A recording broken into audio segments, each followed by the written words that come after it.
with Sam Seder. The destiny of America is always safer in the hands of the people than in the conference rooms of any elite. Sam Seder. They are unanimous in their hate for me, and I welcome their hatred. We must guard against the acquisition of unwarranted influence, whether sought or unsought, by the military-industrial complex. The Majority Report with Sam Seder. Ever get the feeling you've been cheated?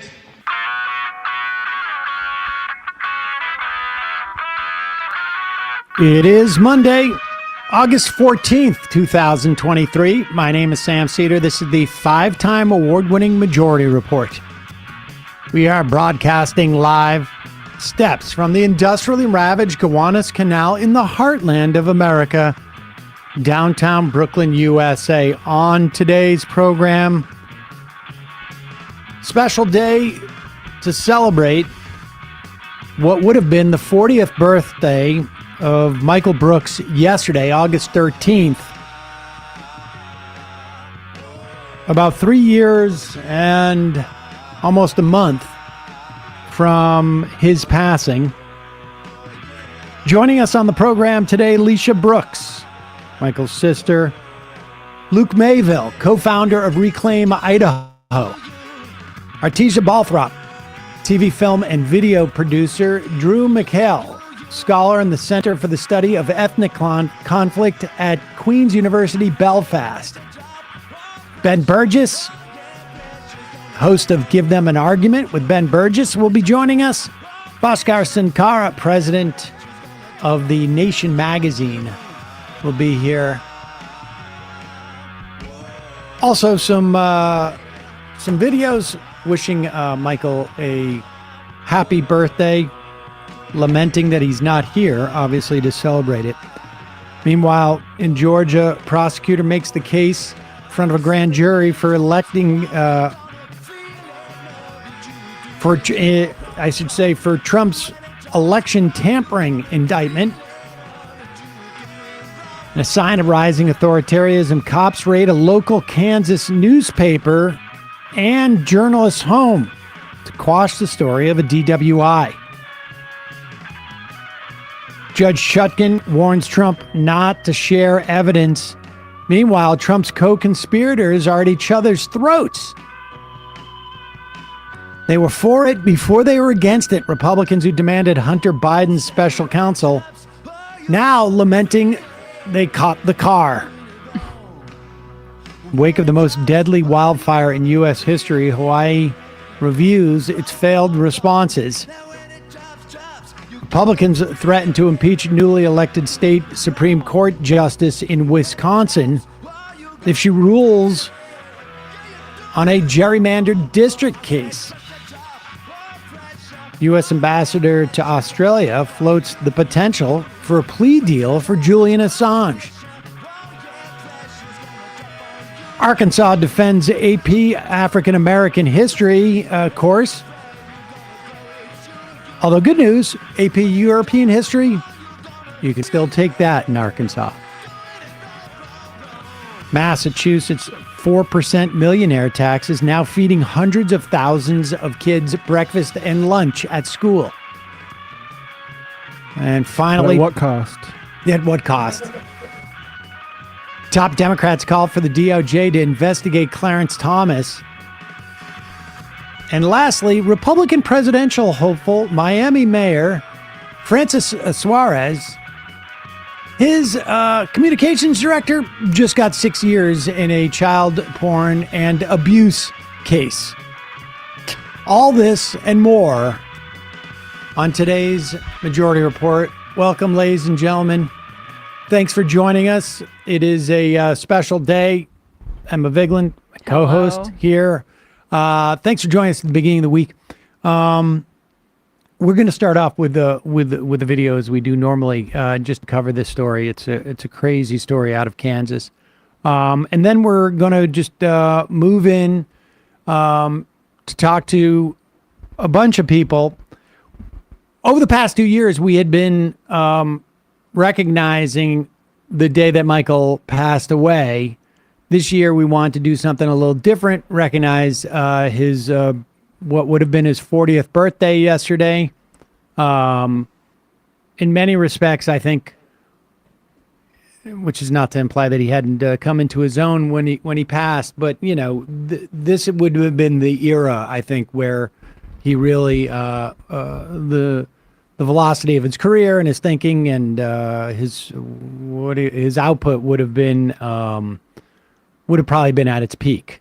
Starting yesterday and forward. I mean, obviously not specifically, but broadly speaking, that's been my experience. When people get into their 40s is when they start to really get into the peak. That combination of both. Still have some vibrancy in your youth, but also the experience and that you gained in confidence. And so we're going to be talking to some people. I'm not, I don't want it to be as a memorial as much as it has been in the past.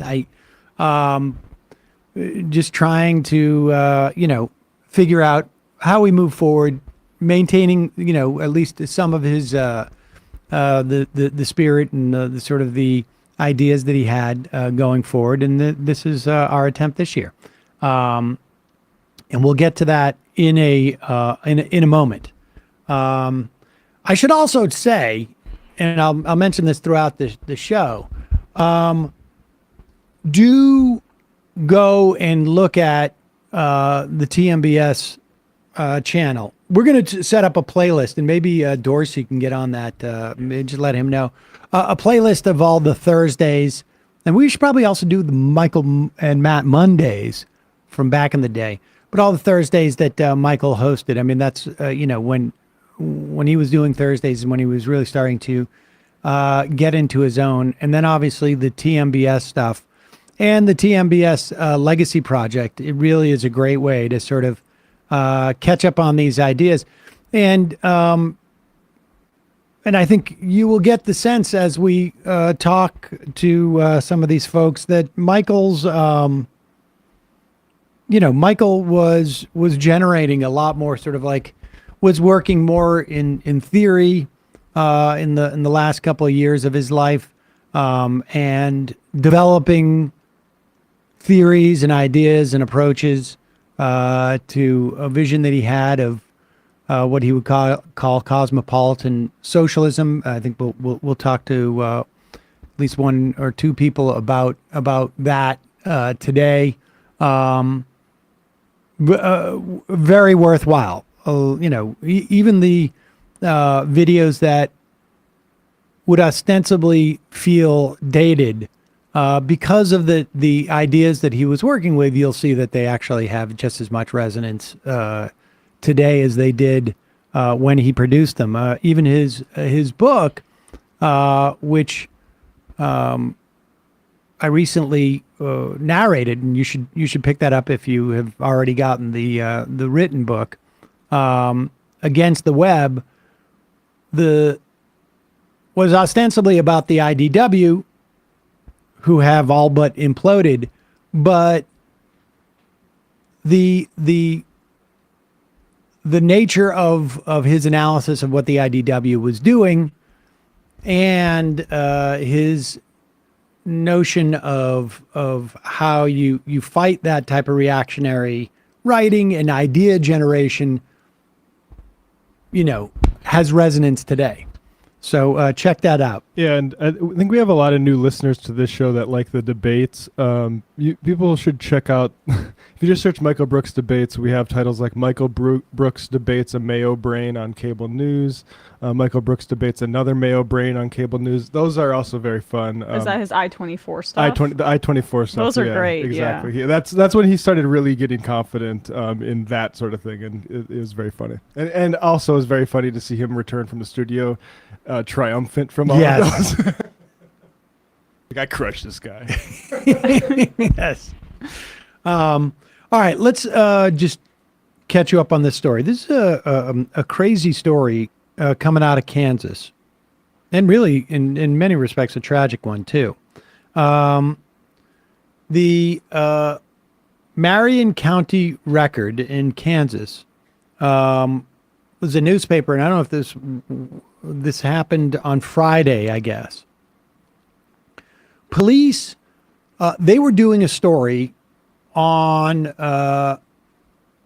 someone who apparently had DWIs. It's sort of unclear what the story was, but it was a local restaurateur, and somehow the Marion County Record was given, it sounds like, information about this restaurateur. It's unclear what it was. It read things to the effect that there was a DWI case that maybe was somehow expunged or something to that effect. And what it sounds like is that this restaurateur had some connections with the police department. The police department got a search warrant from a local judge. And to be clear, this is largely considered illegal. Mm-hmm. I mean, I think broadly, or I should say uncontroversially, considered illegal for a police department to go in and, because the press has a unique position in our society, constitutionally speaking. And the police raided the small newspaper's offices in Marion County, and then raided the home of the journalist, which was also the home of one of the owners of the newspaper, a woman named Joan Mayer. Her son was the reporter. She was 98. They took all of the computers in the home. They took all of the devices. They took all of the internet connections. Her Alexa, things she relied on for her television shows. Like, I mean, that kind of consistency, very necessary in your older age. And, yeah. And she passed away the next day. The story, because there was a tremendous amount of stress. I mean, to have the police raid your house, and it was so disturbing to her. I mean, the story itself would be highly problematic, that police feel comfortable going in and raiding because they want to prevent a story from being published. And again, you know, there is some precedent for major newspapers when they get a hold of information that may compromise the life of, let's say, U.S. spies or the national security in some significant way, that they will then reach out to, the government and negotiate what can be printed, et cetera, et cetera. But the idea that a story that was brewing, and my understanding is that apparently, like, they didn't even write the story. They informed the police department that they had this information, because presumably it was something that they felt the police department should know. The police department apparently were basically, rather than responding to the information they had, were determined to find out how they got this information. Mm-hmm. In other words, from their sources. And so there's some real constitutional issues, and I would be surprised if we don't hear anything from the DOJ within the next week. I'm sure we're going to hear something today or tomorrow from their spokespeople, but then we're going to start to see some actual activity, because this is just stunningly wrong. Do you have a clip of this? Did you put the tear sheet up? Yeah, and I mean, here's the Marion County Record. And also, just want to point out, this was signed off on by a judge named Carrie Newell, and especially in some of these local instances, it's clear how intertwined the local judges are with the cops. It's a green light, basically, for whatever they want to do. I mean, that's like the sort of dynamic you'd watch for like an American authoritarianism or sort of totalitarianism. Is this sort of well, there's two stories here, right? I mean, one is the sort of authoritarianism that, we see where local judges, cops don't feel like it's necessary for them to pay attention to the Constitution if they feel like they have reason not to. And the other is we have a problem with cops in this country. It is a different dynamic from, it's a different dynamic based upon where you're situated in society as to how, what the implications of that problem with the cops are. But once, the analogy I think could be like, the fascism you practice in the West Bank ultimately is going to be practiced in Tel Aviv. But in this instance, if cops feel comfortable doing this, I hope it becomes clear what they're comfortable doing, to people who don't literally have a newspaper to report it in. Yeah. And I just, a little bit of a petty point, went to Barry Weiss's website, the Free Press for Free People, searched Marion County, yet to see an article published on there, You're just worried. People worried about First Amendment violations, press freedom, just not so concerned about this story. It's odd. Well, that's because Barry White's probably too busy covering the story of AP African American studies being canceled in Arkansas. I'm sure that's probably taking up all of their time over there. All their page space. All right, we're going to take a quick break. And when we come back, we're going to be talking to Alicia Brooks, Michael Brooks's sister, just to begin our day of commemorating what would have been Michael's 40th birthday yesterday. We'll be right back after this.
We are back. Sam Seder, Emma Vigland on the Majority Report. It's a pleasure to welcome back to the program Lisha Brooks. Lisha, Michael would have been 40 yesterday, and I should say, like, part of the the reason why we're celebrating his birthday, at least this year, as opposed to when he passed away, is based upon your suggestion and the idea that, like, time to sort of maybe get a little bit more positive. I don't know how really to express that, but to celebrate Michael's life as opposed to, lament his death, or at least sort of changed the weight of those two sort of sentiments?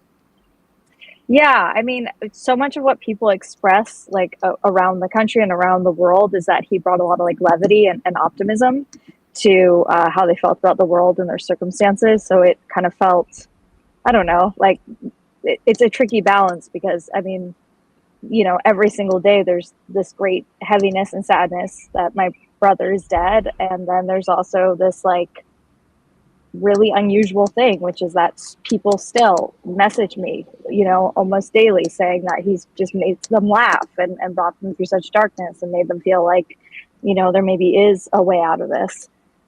So I don't know, celebrating the birthday just kind of made sense, I guess.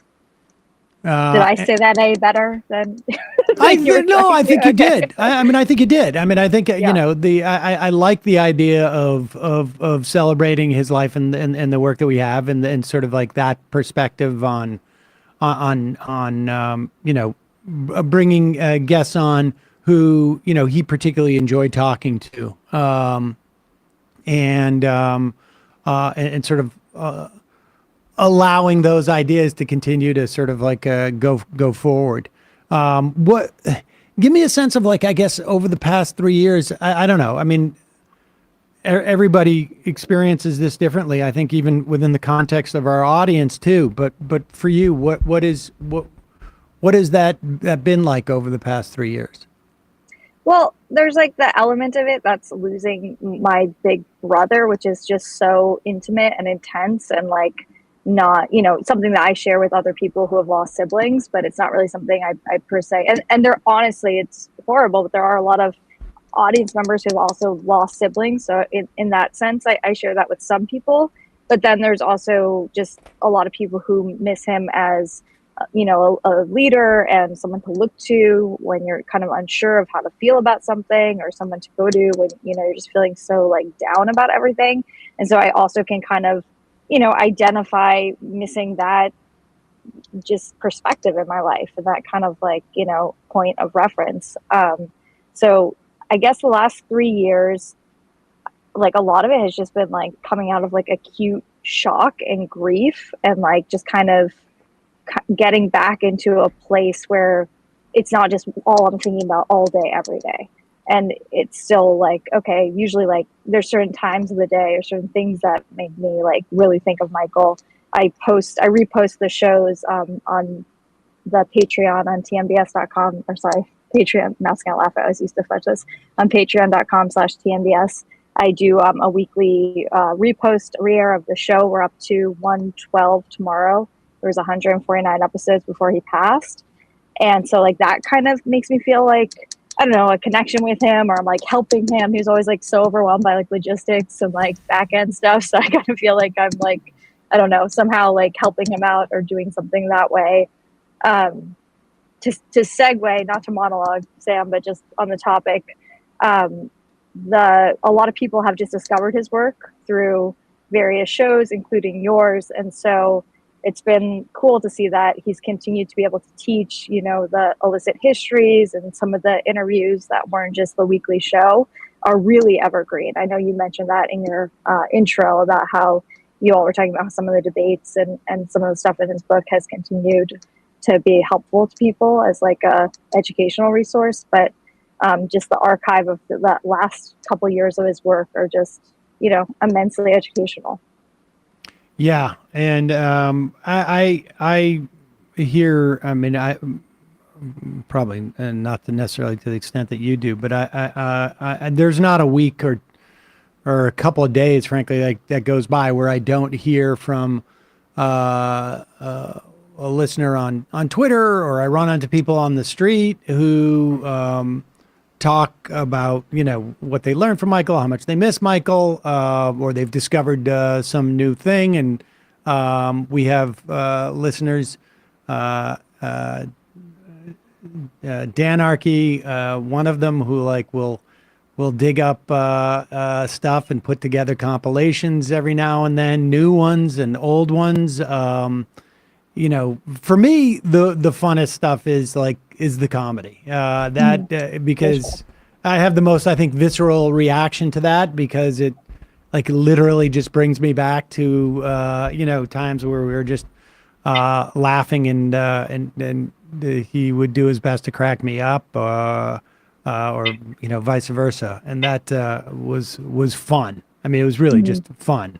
But again, he had the ability to do political comedy in a way that I really have rarely got. Well, like Jeb Bush doing something funny would mean that the next day at work would be like exactly, exactly. And there are many times too.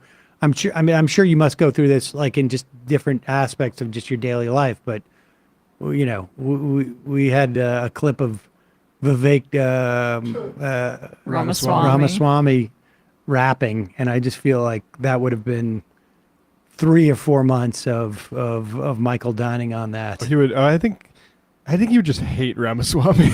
I don't know if he'd be able to like sublimate it into comedy. I think it would just be like he's a loser. I don't know.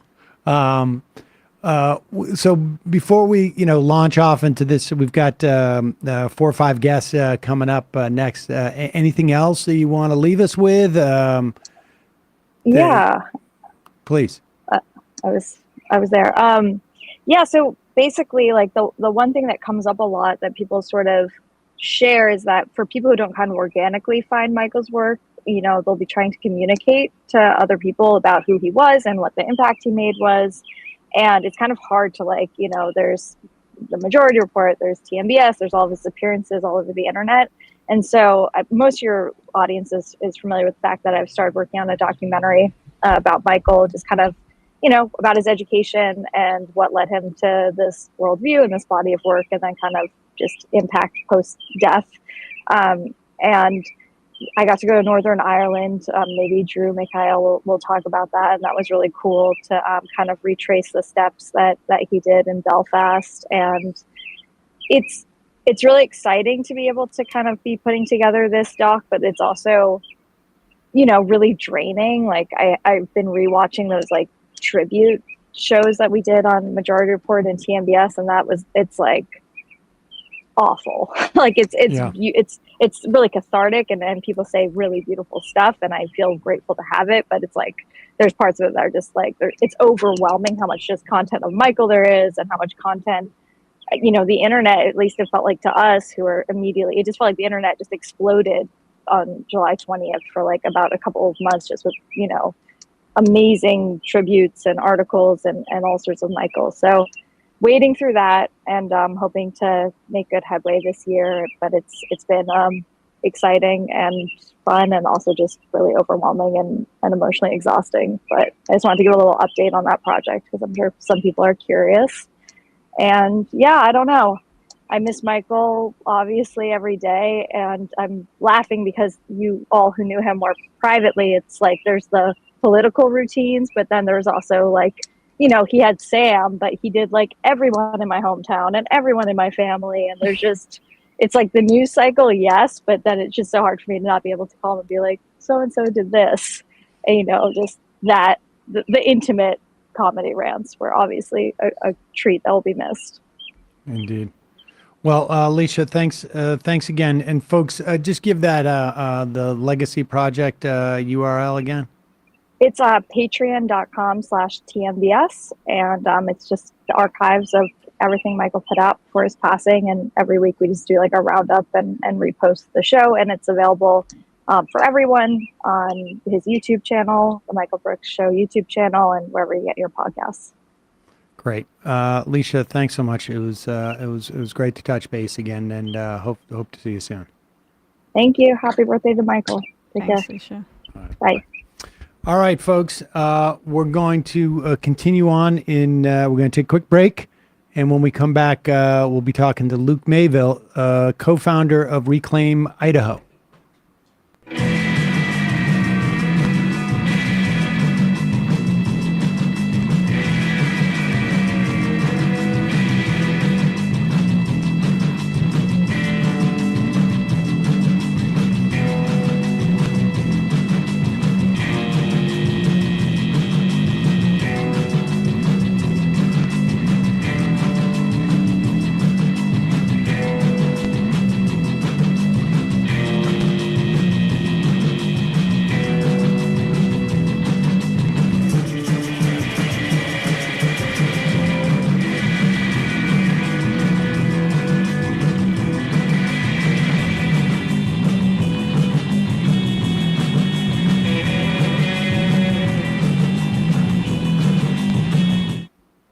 We are back. Sam Seder, Emma Vigland. It is the day after Michael Brooks's 40th birthday, or what would have been his 40th birthday. And joining us now, one of Michael's favorite guests and a good friend, Luke Mayville.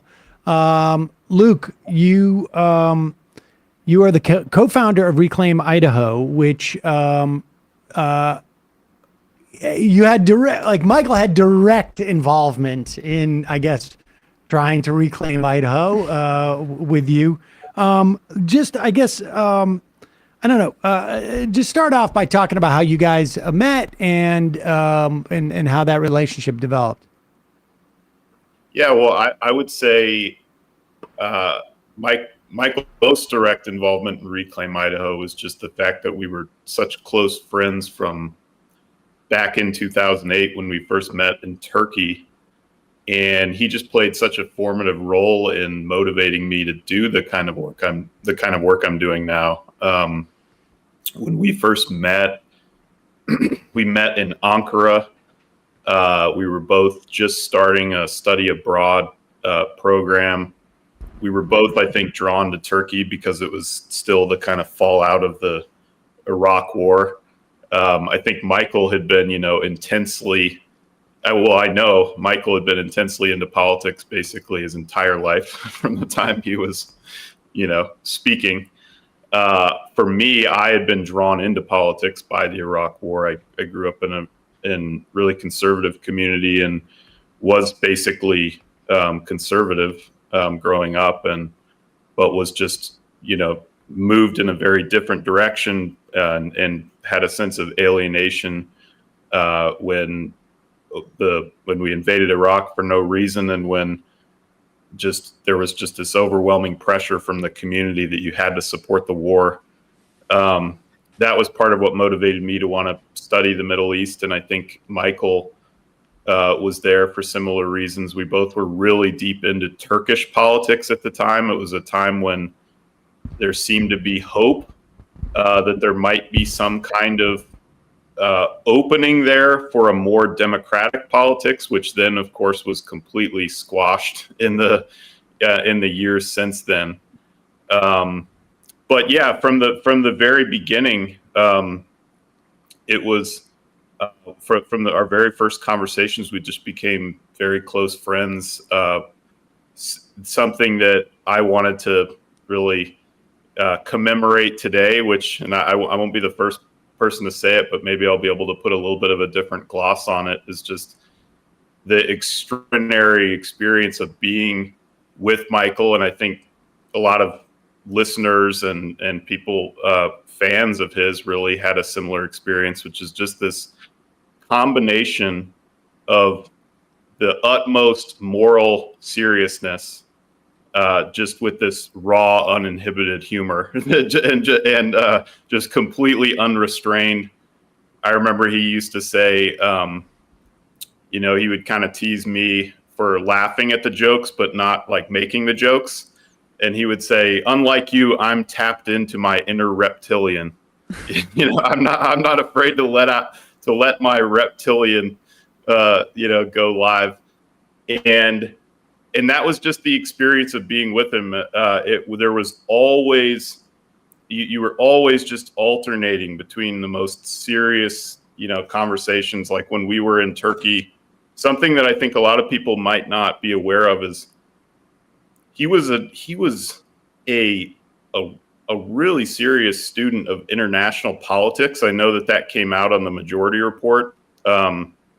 But some of the later stuff on TMBS, there was a real emphasis on, standing in solidarity with other movements around the world that, resemble our own movements and things like that. But when I first met him, there was that element, but there was also just this element of really wanting to understand the geopolitics, the power politics between countries and within countries.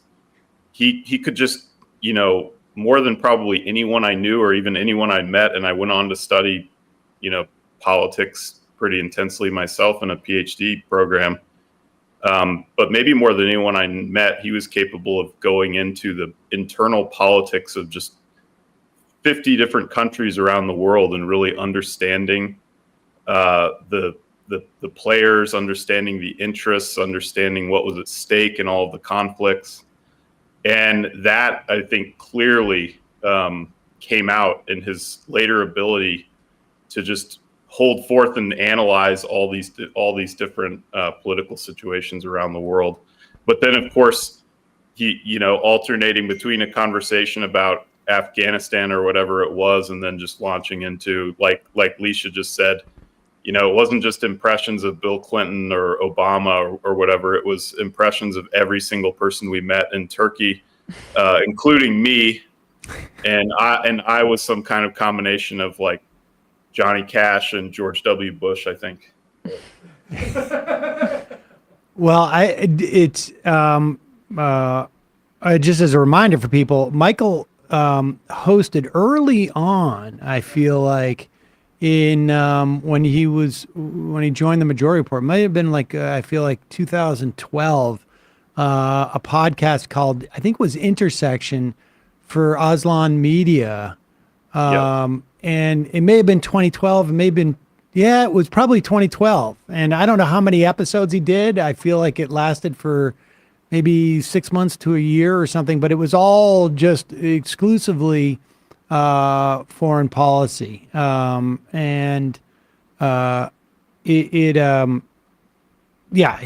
depth of knowledge there was amazing. And it really, I think it was interesting to see that intersection of like, because I don't think he really started to have the same, and you would have a better sense of this, but I certainly don't think like when he was in Turkey or even in the subsequent years had any sort of full sense of socialism, or that he identified as a socialist or contemplated in the same way. And it sort of feels like those two sort of like came to a head, really in the last couple of years of his life. I think he was always, if you really dug in, he was always firmly on the left, and that's where he had come from, again, since the time he was a little kid. But when I met him, he was very much, exploring. It's not that he was open to, shifting, certainly not like shifting to the right or something, but I think a lot of what he was doing, and I've talked with Lisha a little bit about this, I think he was kind of reconstructing his politics. I think that's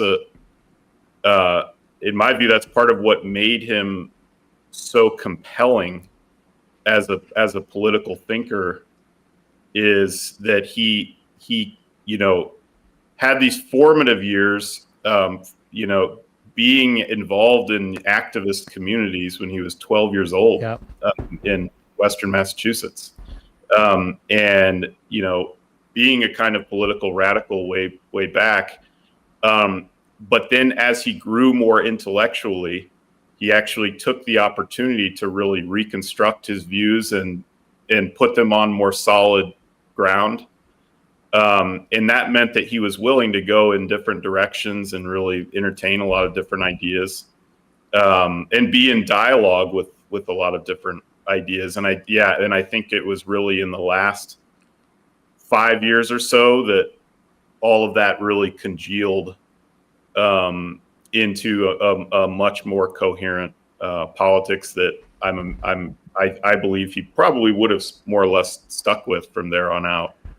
That was my sense too. I mean, I think he was coming into, sort of coming into some type of place where he was beginning to sort of feel comfortable and had not finished the journey, but I think like sort of settled on a station in which to settle on the vehicle in which to take the journey forward, I guess. Talk about the time that he came and canvassed with you. What were the circumstances for that? Yeah, and that's what I wanted to touch on that earlier. Part of what was so compelling about being around Michael, and I think listeners could also feel this just tuning in, was that when he talked about politics, there was always a sense that we weren't just kind of distant analysts of it. Like we're real actors in this, and we can really, like, if we really believe something, we can really do something about this, and we have a role to play in the future. We might not know what it is yet, but there was it was wrapped up in a kind of political ambition on his part as well, which was translated in different ways at different times. But there was always a sense that, no, we're not just people with opinions. Like, we're actually going to get out there and change things. And that was profoundly motivating for me. I think it shaped my own view of what I was capable of. And from the very beginning, when we started Reclaim Idaho, he was always very encouraging, very interested in it. He talked about it several times on both, I think, the Majority Report and on TMBS. And then yeah, he went out. He had a kind of 2-part trip, because he went to Boise, Idaho, for the conference where he also met Ben Burgess for the first time. And that was in Idaho. Yeah, that's right. It was the whole thing on Jordan Peterson or whatever. Ben could, talk about that more than me. But then he took time. We were supposed to spend more time together there, but the big green camper that we drive all around the state broke down. I actually had a pretty close call, almost went off the freeway at that point. But we actually ended up on the side of the freeway needing to get it towed and everything. So I missed a whole day with Michael. But then I got back to Boise, and he ended up going out with me and someone who had become a big fan of his in Idaho named Andrew Chumich. We all went out together and we knocked doors for Medicaid expansion. And it was fun. I mean, he had a great time doing it. He also stopped in the office and he met with volunteers and had a good time, just laughing with people, joking and just getting into the spirit of the campaign. But it was, it's almost like you would imagine when he went out and knocked doors. Like, there was one in particular that stood out where he talked to this woman. She comes right out of the gate, like, talking about building the wall and immigration and all this stuff. But he just he stuck with the conversation. He didn't get really antagonistic. He like heard her out. And then before long, she said, I can't remember exactly what it was, but she just said at least one thing that he could agree with. And he jumped on that. And he jumped on that and kind of found common ground. And I think it might, this is another thing you can imagine. I think it was like she took some dig at some Republican, right? Like some maybe more establishment Republican or something. Like maybe it was Jeb Bush. And he like jumped, he seized the moment because he's like, oh, I've got common ground with that. And he really hit it off with her. And then he introduced the idea of expanding Medicaid.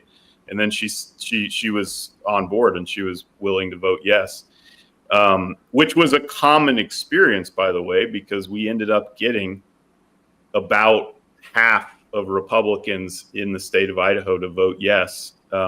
We ended up winning with 61% of the vote.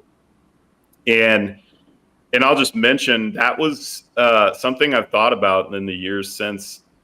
That was an ongoing dialogue that I had with Michael, where at first I disagreed with him, but then he convinced me that the whole libertarian vision of government wasn't really something that was shared by most of the population. So Michael and I used to have that debate, like back in the Paul Ryan years, where he would say, Paul Ryan and these other people are getting elected for all kinds of reasons, but it's not because the public actually shares their views. And I would come back and say, no, I think it's complicated. maybe by spending all this money, by getting all this conservative media up and running, they've actually changed the public's views on things like Medicaid and things like taxes. And Michael would always say, no, that's not what the actual polling says. Like people actually don't want fairer taxes. They support healthcare. And he eventually really convinced me of that. And I've often thought back on that, sort of amused, because that's now a really important part of our entire political program. Is actually, we're the people in the state who insist that the population actually agrees on a lot more than most people think. And if you're willing to actually go out and engage with people and talk to them about taxes, about support for public education, about healthcare, you can actually find a lot of common ground and make a lot of progress. And we've been able to do that. Talk about, just lastly, the Reclaim Idaho's attempt to open up the primaries. Like, what's the idea behind that? Both, what are you trying to, what is the reform you're trying to change? And what's the idea behind having open primaries that you think is helpful?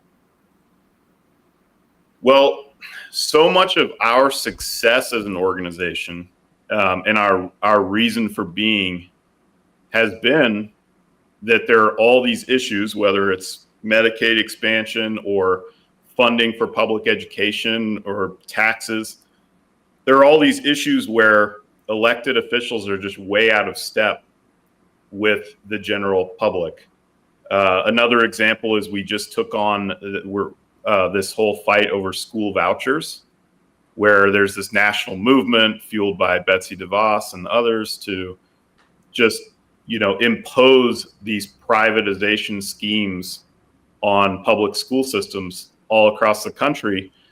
And in Idaho, the polling on school vouchers has found that the majority of conservatives disagree with it, not to mention independents, progressives. It's overwhelmingly opposed by the public.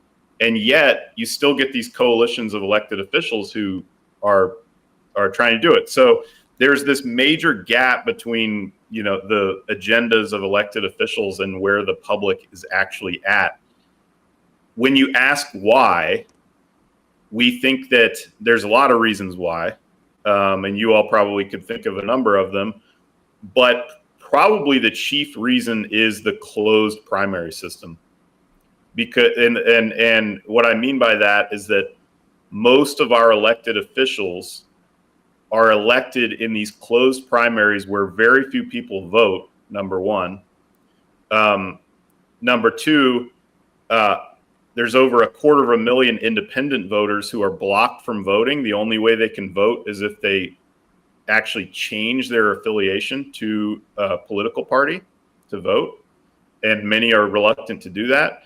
And then maybe most importantly of all, in these closed primary systems, special interest groups have a whole lot of sway. It's because it's a lot easier as a special interest group to influence a really small primary electorate than it is to try to actually appeal to the majority. So our whole thinking behind this reform is that you can really make elected officials a lot more accountable to the general public. If you open up the primary, you give all voters, regardless of party affiliation, a chance to vote in it. Ultimately, you make the primary election a lot less important, because what we're proposing is to advance the top 4 vote getters out of the primary.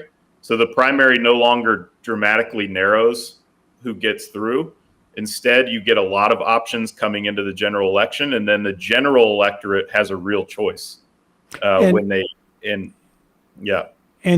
the idea is that, with 4 candidates running in the general election, you're going to have, you're going to allow for more opportunity for a politician to embrace a program that might be associated with the other party, but is still popular with the population, and have an opportunity. Is there a threshold in that four-way race that people have to surpass? Is there like a runoff type of situation, or is it just a plurality? That's right. So there is a runoff because there's ranked choice voting, which and there's a lot of confusion about ranked choice voting.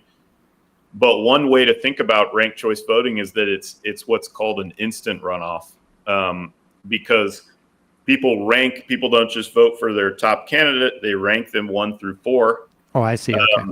And then it basically allows, and I don't get into the details, but it allows you to do an instant runoff where the winner, in order to win in a ranked choice system, you have to win broad support. You can't just win a narrow plurality. You have to actually win support from a broad section of voters. And to your last point, Sam, that's a key benefit of it, is that you're way more likely to get a candidate elected who you could say is a consensus choice. So in a deep red state, that is most often going to be a Republican, actually. But it's going to be a Republican who's a consensus choice. And it's not just the Republican who gets elected that matters. It's that they have very different incentives once they get elected, because to get reelected, they now no longer just have to eke out a victory in a narrow, closed primary. They now have to put that coalition back together that elected them in the first place. Right. And so for us, that's where you think, okay, that's going to be a game changer when it comes to things like voting on Medicaid policy, voting on public education, voting on school vouchers, because whether they're a Democrat or a Republican, they're going to think they're going to be a lot more likely to think about where does the majority of the population actually stand on these issues, whereas right now they only think about that primary electorate. How Idaho centric is this solution, or is this something that you do you think it could be a model for every state, or? It's basically the same process. If you're interested in reading up on it, it's what they just now implemented in Alaska. In the 2020 election, they passed a very similar reform, and then they actually had an entire election in 2022 under it, and it appears to be working. So, for example, they elected a state legislature that then turned around and passed possibly the largest public education funding increase that they've maybe ever seen, or certainly have seen in many, many years. And it wasn't actually. It was still about just as Republican of a legislature, but the incentives really changed because now you have elected officials who are trying to appeal to the majority, which is just a very different game. It's interesting stuff, Luke. Where can people get more information if they want to check it out? Well, you can always go to reclaimidaho.org and learn more about it. And I know we're just about out of time. I just want to say thank you all for having me on. I like being part of the celebration of what would have been Michael's 40th. We all miss him so much. I think, I miss him so dearly as just one of my closest friends, of course. I think we can all miss him maybe now more than ever, especially as we go into another competitive Republican primary. I think we were saying that about like the fat pig comments that Trump keeps directing towards Chris Christie. I mean, that would have been because this is the first, right? This is the first competitive Republican primary without him, and I'm going to constantly be thinking every round of this. I'm just going to be thinking, I'm always going to have some like pale imitation in my mind of what he might have said. But again, like I said earlier, I'm not tapped into my inner reptilian the way Michael was. Yes, there was many a times where we would, like 3 minutes before the show, we would just be like, we can't. Yeah, we shouldn't say that. You just stop. Actually, we stop saying that because the stream is live. And if there's a hot mic, we're all in trouble. That's not appropriate. But yeah, without a doubt. Luke, really appreciate the opportunity to catch up with you, and keep up the great work. Thank you all so much. All right, take care. All right, folks, we're going to take another quick break. When we come back, Artesia Balthrop, TV, film, and video producer, frequent guest on TMBS as well. We'll be right back after this.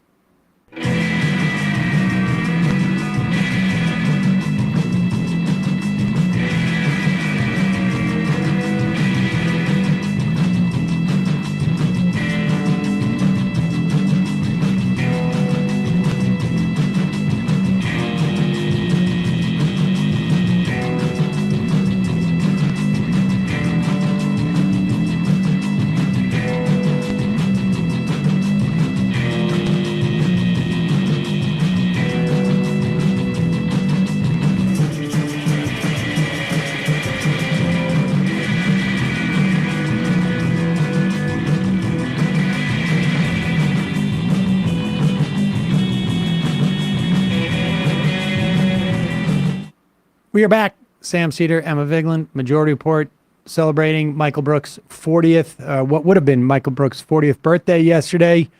Joining us, Artesia Balthrop. She is a TV, film, and video producer. And Artesia, welcome to the show. Good to be here. Good to be here in this celebration. Talk about how you became friends with Michael, because I remember you talked about this, I think, at the memorial, and it was a classic. I mean, sort of really, I don't know if people, could see this necessarily on the other end of of the shows, but certainly people who Michael came in contact with on a regular basis, this dynamic is not going to seem too foreign. Right. Yeah, no, thanks for kicking it off with that question, because I actually was just answering some LinkedIn messages as I was waiting to come out here. So yes, the story is that Michael and I met on LinkedIn. If you've never developed a relationship on LinkedIn with someone, I'm here to say that it is possible. He sent me a message one day that was just like, hey, I see what you're doing. I'm looking at your resume and your profile, and I like what you got going on. And I would just like to connect with you. Would you be open for a coffee? And it was, just at a time in my life, in my career, where I was just kind of going through a transition, and I thought it best to take coffees with random people from LinkedIn who didn't. What was your reaction though when he did that? Like, I mean, did you were you in any way suspicious, or is this a phishing scam, or what's going on here? I definitely was suspicious because I was at a time where everyone wanted to make a television show. And so all of these people wanted to pitch me TV shows. And so I was like, oh, this pitch is interesting, right? Like he does the politics and on air, like this is coming from a different angle. So I assumed he had a TV show to pitch me. Even though I wasn't looking for TV show pitches, I just said, hey, I'll let him humor me and maybe I'll get a nice coffee out of it. And I walked away with a friend. That is so classic, Michael, like cold calling future friends. And you were on TMBS a lot. I mean, particularly, I think you were on just weeks before he passed. And I was preparing to be on that week when I got the call, actually.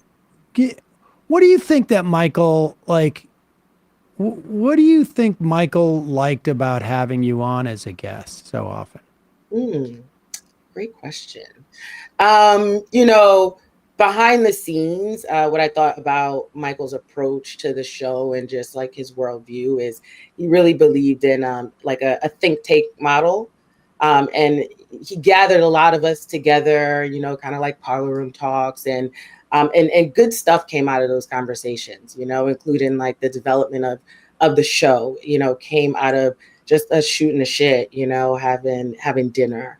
And I feel like by having me on, I was a bit camera shy. I was like, I don't really have much to offer. I'm a behind the scenes girl.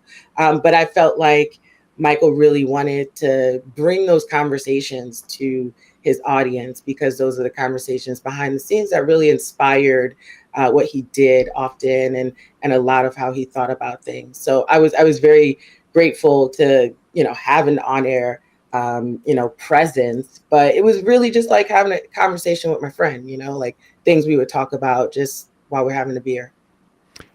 He really did that. I mean, far more than I has ever frankly even occurred to me. But I mean, he very much continually developed his show with input from everybody around him that he could get. Yeah, I wish I had as much time for my friends that I have now as Michael had for making new friends. And everybody was, genuinely a friend, like they added to him. And I was often shocked that I'd walk in rooms with him and I'd be like, that guy? How you guy? Like, where do you know him from? And he's like, oh, just reached out to him and started talking. I'm like, but I know that guy. Like, how do you know that guy? Where do you think that came from? I just think he was such a curious person, right? And that curiosity led him to always wonder about people, I learned so much about him, but just also about people by watching him just navigate through friend groups and conversations with, people who don't agree. I've had him in a couple rooms where I was like, you kind of lost that fight, but now he's your friend. Now he's your friend. I don't get it. But no, that was just something that was in him. That's funny. Where do you, I think in that last, what were you preparing when you were going on to that show that show that he didn't make it to because he passed? What were we preparing? It was around this time. It was July. We were having a lot of talks about the state of my industry, television and film, and how we were going to come back, amidst COVID, which is, interesting because the conversation we would have right now is the state of my industry, television and film, and how we would come back, after a strike. So I think I remember that being one of our conversations. And, he was interested in having people from different industries talk about, their experiences through COVID. I do remember that. So, yeah, I believe that was one of the things we were going to talk about. Give me your sense. I mean, obviously, there's a big writers and actors strike right now. I don't know if you're a member of either union or both, for that matter. But do you have I guess a part of the question is, how did Michael's politics change your politics, or how did Michael change your politics? But I wonder if it also changed your perspective on something like this strike. Yeah. The first question, how did Michael change my politics?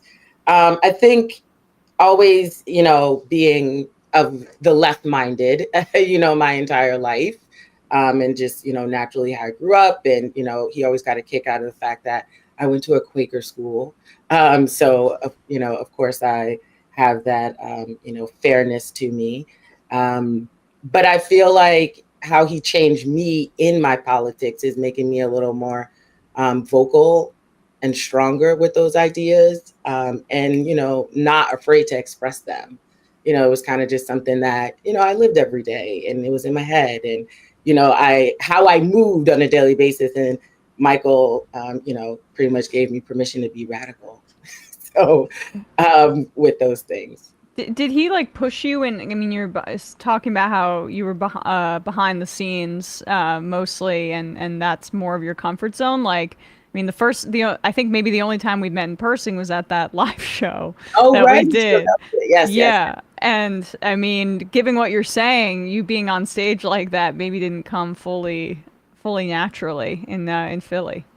Yeah, no, I mean, I'm comfortable on stage, but it's somewhere in my, in what I think about my career path was I'm a behind the scenes person. I make things happen, And he championed that, and he said, yes, absolutely, but also you have a voice. And I think it's worth it for the world to hear your voice. And so that definitely was not a change to my politics, but a confirmation to them, and kind of helps me to live in this world every day, because things are crazy.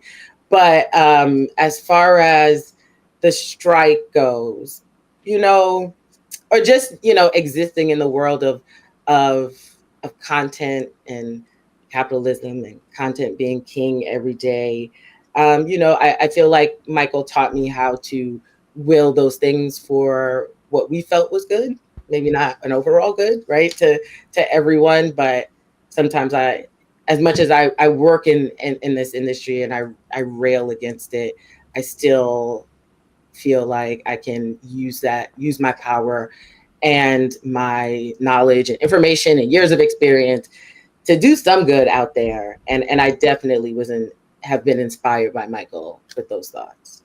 Yeah. Do you have a sense of like what he would where he would be in his sort of trajectory today in terms of like politics, and what he'd be talking about? Well, first of all, I know he'd be mad as hell a lot. He'd be mad a lot, right? I think his platform would have expanded exponentially, for sure. And I think I would have convinced him to be a filmmaker. Oh, you would have convinced him to be a filmmaker? Yeah, I would have convinced. Why? Why do you think he would be such a good one? Well, he was just so smart, of course, but he also has the ability to bring players to the table to make something. And with all of us here in our reach and our voice and the things that we have to say, I think it would have been a natural direction to make a film, like, to say something on a really big platform. And then I would have produced it. So. That would have worked out well. Would have worked out, right? What are you working on now? Anything in particular, or is it like, are we shut down, or we're pretty shut down? Yeah. Yeah, we're pretty shut down. Just like, a couple like trickle-ins and things. But I was on I was on a late night show, and that was for sure shut down. What was that? I was on like a late night show, and it had a writer's room, so that was shut down. Okay. Yeah. I see. And is your perspective on the strike, like, do you think different because of your experience with Michael, or? I don't think it's different. I think, we need to be out here. We need to be striking. The amount of money that's being made, the fact that these streaming companies don't disclose any numbers. We don't even know what's happening over there. Like, a change is definitely needed. So I'm holding tight. I've been out there on the picket lines to support the writers and the actors, because they're doing the fight for me. I'm not a union member as a producer. But they hold us up, and we all hold each other up. So. Excellent. Well, much appreciated. Yeah. Artesia, thank you so much for coming on. Great to see you. And hope to see you. Yes. Well, I think we're going to be celebrating Michael's birthday in this way, going forward. So happy birthday to him. Indeed. What a lovely person. All righty. All right. Bye, thanks guys. so much. Thanks, Artesia. All right, folks. We're going to take a break in a second, and we're going to be talking to Drew McHale. But first, we have a video. This is from Joshua. Joshua Kahn Russell, both a frequent guest on TMBS. We've had him on the Majority Report a couple of times as well. Also, very close friend of Michael's. I would recommend the Joshua TMBS episodes for folks who are like, I think we talk through the process of activism and like actually what it looks like, as opposed to like the kind of theoretical bickering that you see on online spaces a lot. Joshua's a lot of on the ground experience, and talk about who do you pressure, how do you pressure them, and also talk about how you keep from getting burnt out when doing this in the face of huge obstacles. So yeah. Yeah, Joshua works with organizers, essentially. Organizers and the Wildfire Project. And activists. Go support the Wildfire Project. He's doing amazing work, basically providing both the sort of like, both like emotional and sort of like practical and educational and skills support for people who are leading organizations, and not just one individual, but like the leaders of these organizations. In addition to sort of like having a very strong understanding of theory and this and that, but from like a very practical standpoint, is helping people be more effective at these things. I don't know where he is, but it looks, at the moment, but he travels all over. But check out the Wildfire Project. All right, here's Joshua. Happy Worldwide Michael Brooks Day to everyone near and far. Michael, we always love listening to Sizzla together, so here's your birthday song. Happy birthday, happy birthday, happy birthday. Happy every time, keep on celebrating. Happy birthday, happy birthday, happy birthday. The party's going on and it's partaking. Michael, we would have turned 40 together this year, homie. I miss you. Thank you so much for the ways that you continue to nourish my life, the ways that you taught me to aim higher, go bigger, but not take myself too seriously either. Years later, I'm finally going to do that 10-day Vipassana retreat you kept telling me to do. I live life more fully because of you, Michael. I love you. Here's your reggae birthday outro, Nelia Blackman. Live it up like my birthday. Happy anniversary, celebrate every day, any day. 1, 2, 3, Love you, Michael. Folks, go check out the Wildfire Project, a great organization that Joshua works at and runs, and we're overdue to have him on the Majority Report. Sure. All right, let's take a break, and we'll talk to Drew McHale, scholar in the Center for the Study of Ethnic Conflict at Queen's University, Belfast.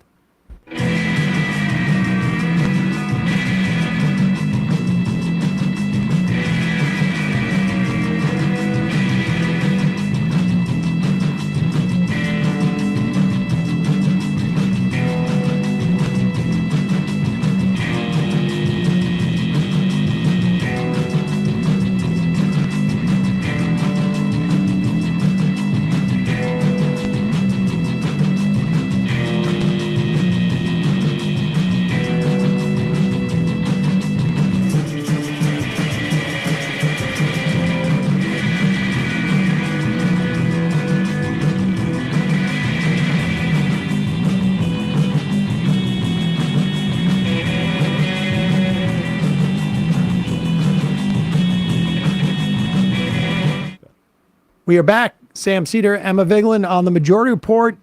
Joining us now, Drew McHale. He is a scholar at the Center for the Study of Ethnic Conflict at Queen's University, Belfast. Frequent guest on TMBS. I know that Michael first reached out to you. Was it you reached out to him on Twitter, or he reached out and you reached out to him? Tell us why. Yes. Like, what was it about Michael that you thought like, oh, okay, I can, this is, and we should say, obviously you're a professor, and you work in conflict resolution. What was it about, Michael, that you thought was worth connecting with? Well, I'll give a shout out to my brother here, because he's the one who turned me on to your show initially. So it wasn't TMBS first, it was the Majority Report. And he suggested, knowing that I'm not a great listener or watcher of podcasts, that, look, there's a really smart guy who's giving great commentary in the Middle East. Normally this would be enough to turn me off, but I took a listen, and obviously all you guys are great for a start, but particularly Michael's expertise in presenting a non-Orientalist view of American foreign policy in the Middle East. Obviously, he spent time there in Turkey, but more than that, and again, credit to your show, is the humor, right? Because I think that oftentimes that we work in very serious environments, at least I know I do, and a bit of humor and levity is really, really important for my day job. So hearing the impressions, particularly the critique of Sam Harris, who at that point I was working a lot with de-radicalization work, and in 2014 to 2016, there was a lot of work on the Muslim problem with Daesh or ISIS in the Middle East, and hearing some pushback in the American mainstream media or the leftist media was really, really important. So I reached out to him and sent him a couple of articles that I had written based on my research, and one that I wrote with a co-author in the Washington Post about how radicalization happens. At that point, he spun on in conversation and then eventually meeting up and becoming friends. And we should say, like, 2014, 2015 was like Sam Harris's Islam is the mother lode of bad ideas era.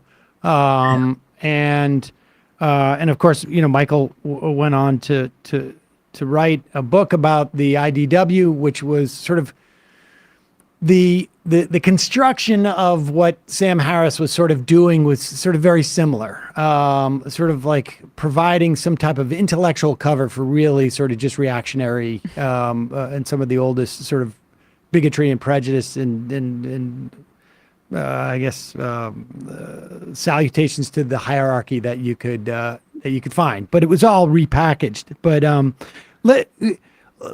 let's talk about that, and particularly in the context of cosmopolitan socialism. We haven't talked about that, but that, to the extent that, you know, one can speculate as to where Michael was going, and sort of from where he was, like he was really invested in this idea, and it's not, you don't really hear it referenced. You don't hear the words cosmopolitan socialism thrown around that often, unless sometimes it's like an attack on some level, or used as an attack. Explain to us your understanding of what cosmopolitan socialism is, and sort of Michael's idea of it. Well, I'll jump on. I just want to reference one thing that you said about the Harris critique. The fact is, one thing that stands above all is that it's intellectually boring and ill-read and poorly constructed, ahistorical, asociological.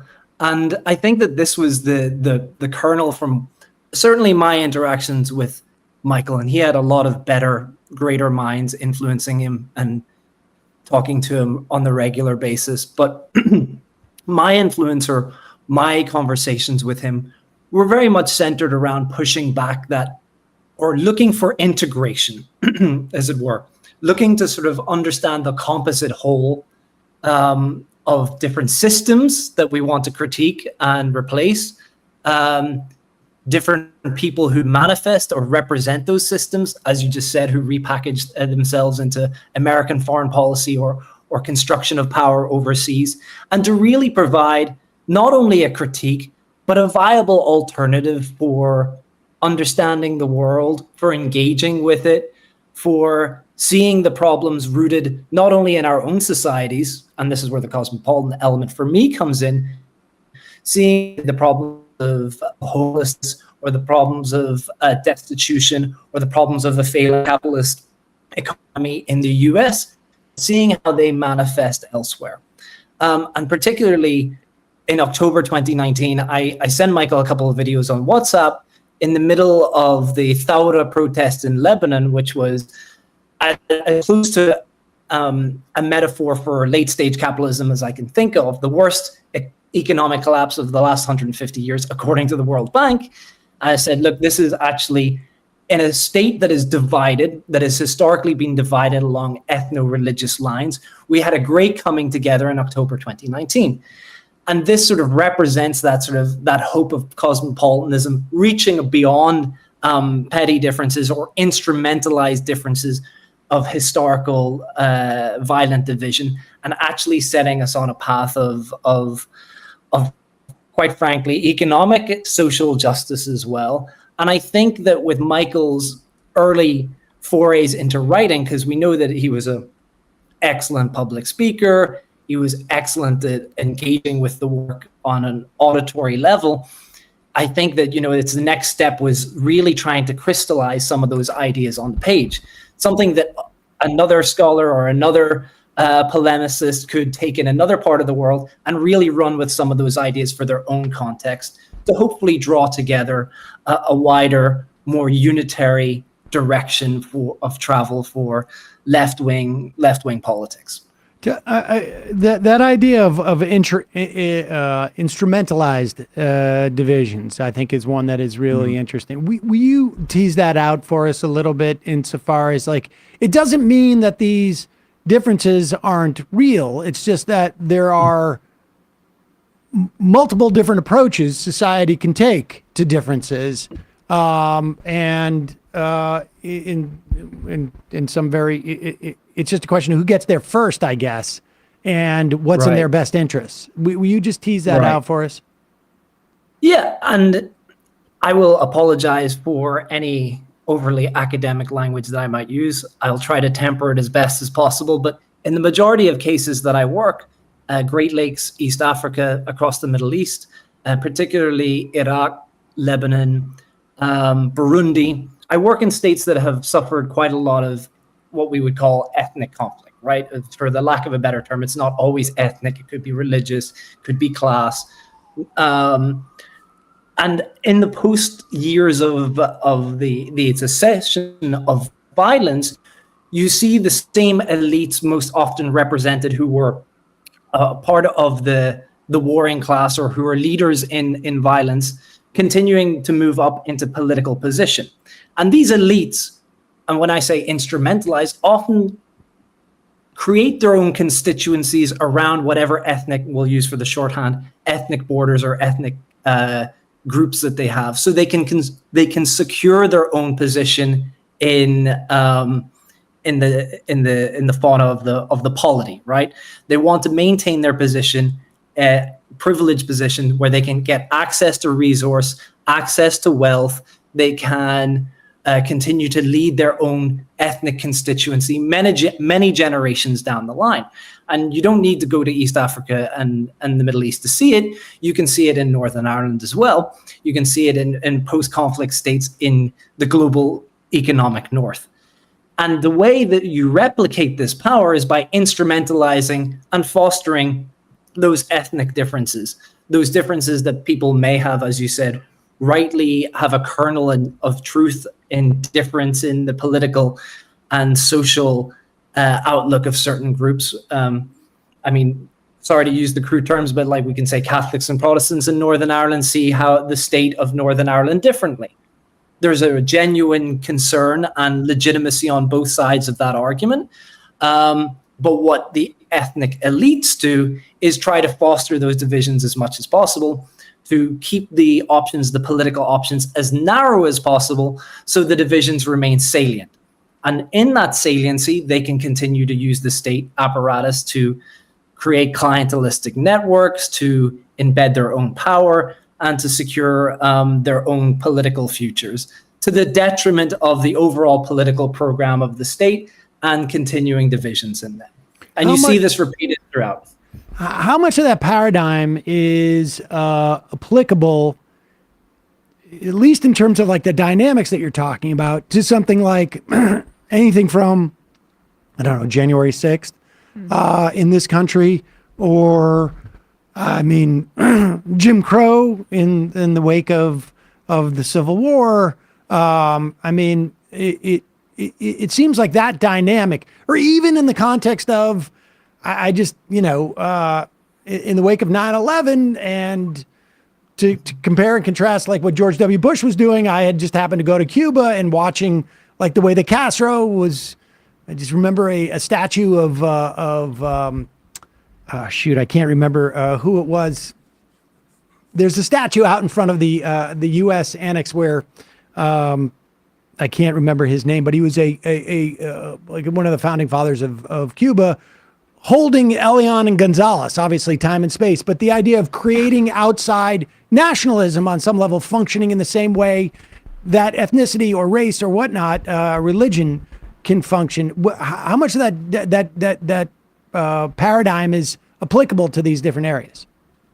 100% applicable. And I've discussed this with other scholars of U.S. politics who there's quite I get quite uneasy because oftentimes a lot of the states in which I work have been characterized in the literature as deeply divided, right? And I think that, again, scooting over the crudeness of that term, who's to say that the increased division within U.S. politics doesn't start to resemble a deeply divided society, right? We can draw those lines across different regions. Again, I'm not an expert in U.S., so I'll leave that to you. But certainly in the conversations that I've had, that you can see the instrumentalization, the drawing of hardened, crystallized boundaries over what it means to be a member of the U.S. state, right? And this doesn't have to be along ethnic terms, although I think that if we were to look at the nationalistic fervor and discourse created in the U.S. around January 6th and ethnic racial differences, we'd probably see a Venn diagram that would, would probably align in a lot of different ways. Yes. So So historically, obviously, we've seen, as you've mentioned, the Jim Crow era. We've seen civil rights. We've seen a large, longitudinal movement within the U.S. that has created a state that is eager to include certain individuals, but not others. And oftentimes, when we see instrumentalization by political elites, they harken back to those golden era moments of when the state was great. Or the problem with the state now is that we've let other people in, and it was much simpler and much easier whenever we were able to fully control the different functions. So yes, there are tremendous overlaps, because the reality is that these types of tactics aren't greatly original and they're not greatly varied. So you do see the repeating of them across time and space and boundaries as well. They're not temporally or borderly locked. And unfortunately, you do see the outcrop of what happens whenever a leader decides to, instead of creating a unified paradigm, they create a narrow one, and then you start to see increased division and polarization. I want to ask. I mean, I have a sense, and I think maybe our audience does at this point too. But what do you think that Mikhael was most interested about your work? I mean, and to what extent did he want a solution to that, like how you address that instrumentalization of these differences? Obviously, it wouldn't shock your audience to say that Mikhael saw things through a largely class perspective, right? There's a Marxist reading throughout all of Mikhael's work, which doesn't appear in much of my academic work. So people would be shocked to say, well, why does he talk to him? And in many levels, I would be shocked as well. But Mikhael showed great support and great friendship for pushing the narrative of my work, when oftentimes that I wouldn't have it either. So, I mean, throughout those times, he was very supportive. So I think that, I'll always be grateful and have gratitude for his friendship, for actually getting me over the large amount of imposter syndrome that appeared with early academics. But I think that we had, certainly there was a historical and sociological reading to how people exit from violence. So a lot of my expertise, or my supposed expertise, is around violence to peace transitions. How supposedly, and again, going back to the kernel of why Mikhael and I hit it off so quickly, was this sort of ahistorical, asociological, apolitical reading of, well, Sunnis just hate Shias in Iraq, and there's no way we could have predicted what happened to Iraq, right? It's quite fundamentally BS. What what I look at in my work is showing how these transitions are malleable. How if you reduce instrumentalization from political elites, and there are economic programs, political programs, good leadership, you often see these insurmountable or primordial divisions start to disappear.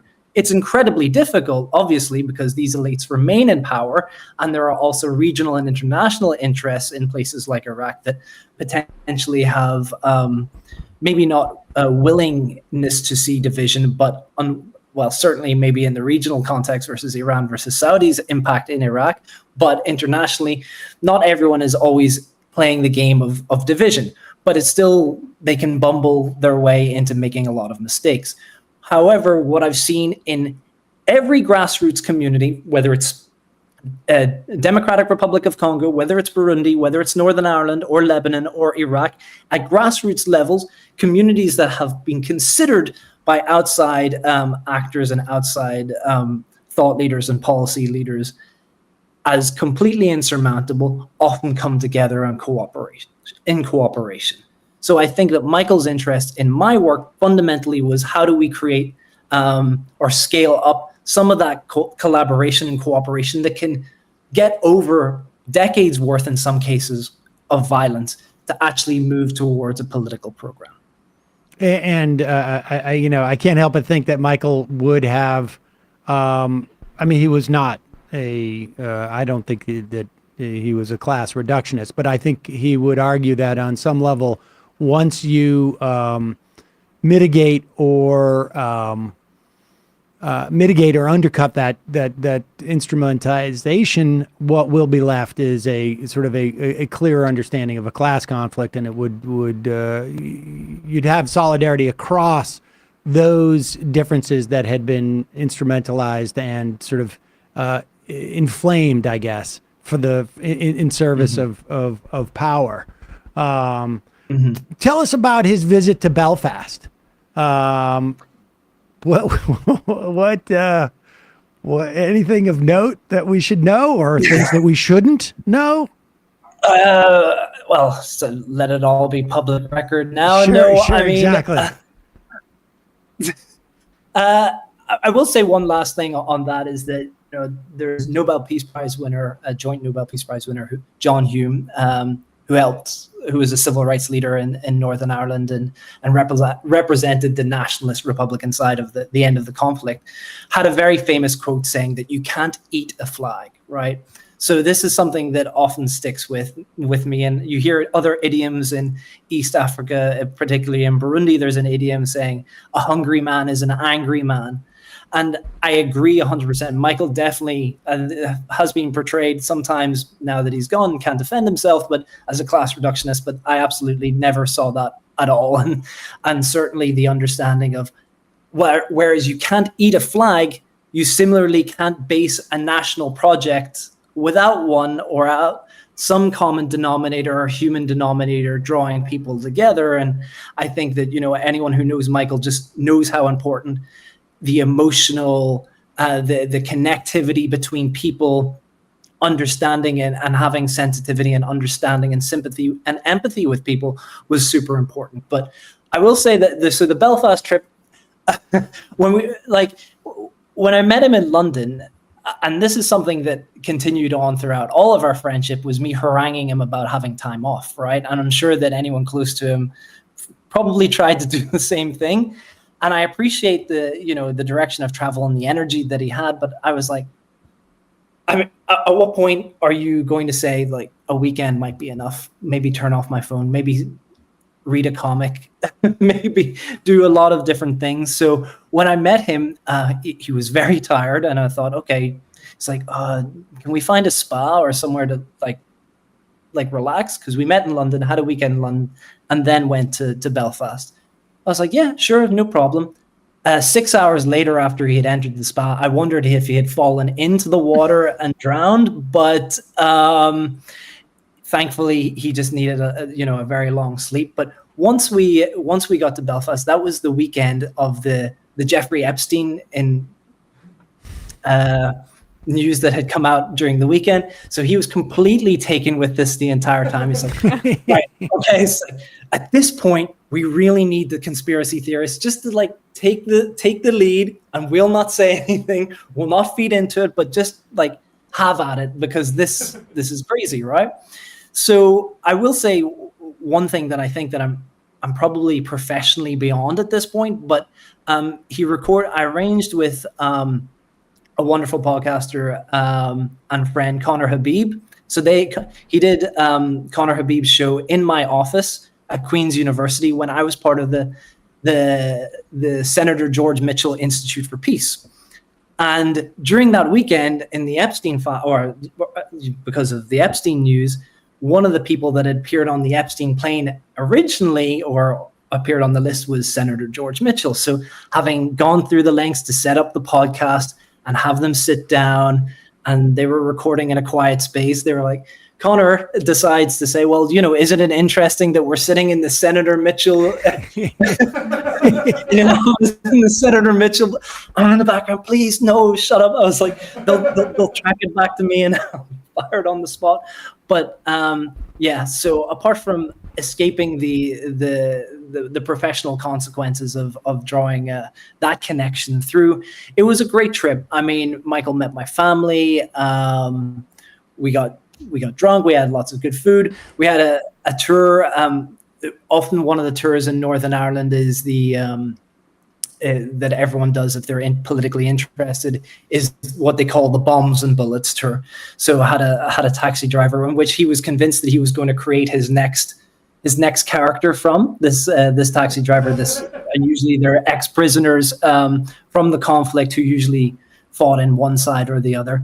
I'm very fond of the time we managed to spend in Belfast, and also I should say that it's my fault that he missed his flight initially. So we spent too much time chatting in the morning, and I was late to get him to Belfast or to Dublin airport. But the great news is that meant that I had an extra 12 hours that I would never get the chance to spend with my friends. So that's great. Well, Drew, thank you so much for your time. Really appreciate it. If people want to see more of your work, obviously, we'll put links to your appearance on TMBS. But if there's anything else you want folks to check out, where would they go? Well, I would say that I would probably best advertise my stuff on Twitter whenever the new writing comes out. Unfortunately, not academia having its landlocked system where a lot of articles you can't access, but I do a lot of public op-eds as well. So if you want to reach out and read some of them, then I can send the links on Twitter as well. Great. Thank you so much, Drew McHale. Really appreciate you coming on. It's great to hear from you. Thank you very much. Left is best. Thanks, Drew. Thank you. Great. Thank you, Drew. All right, folks. Now we have a clip, happy birthday a clip from David Griscom. Who, maybe he mentioned it, but David met Michael through Luke Mayville. Luke was, is that right? Luke was David's teacher in college. Oh, wow. I did not know that. All right, here's that clip, and then we'll take a quick break and come back with Ben Burgess. Hey, Michael. Thinking of you and wishing you a happy birthday. You're still very missed and loved friend. A lot has been happening, and I wish you could be here to see it. We'll keep up the fight, keep sparring with the ghouls, and keep uplifting everyday people. Miss you very much, friend. All right, we're going to take a quick break. When we come back, Ben Burgess.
We are back. Sam Seder, Emma Vigeland on the Majority Report. Emma will be back in just a second. Joining us now, welcome back to the program, Ben Burgess.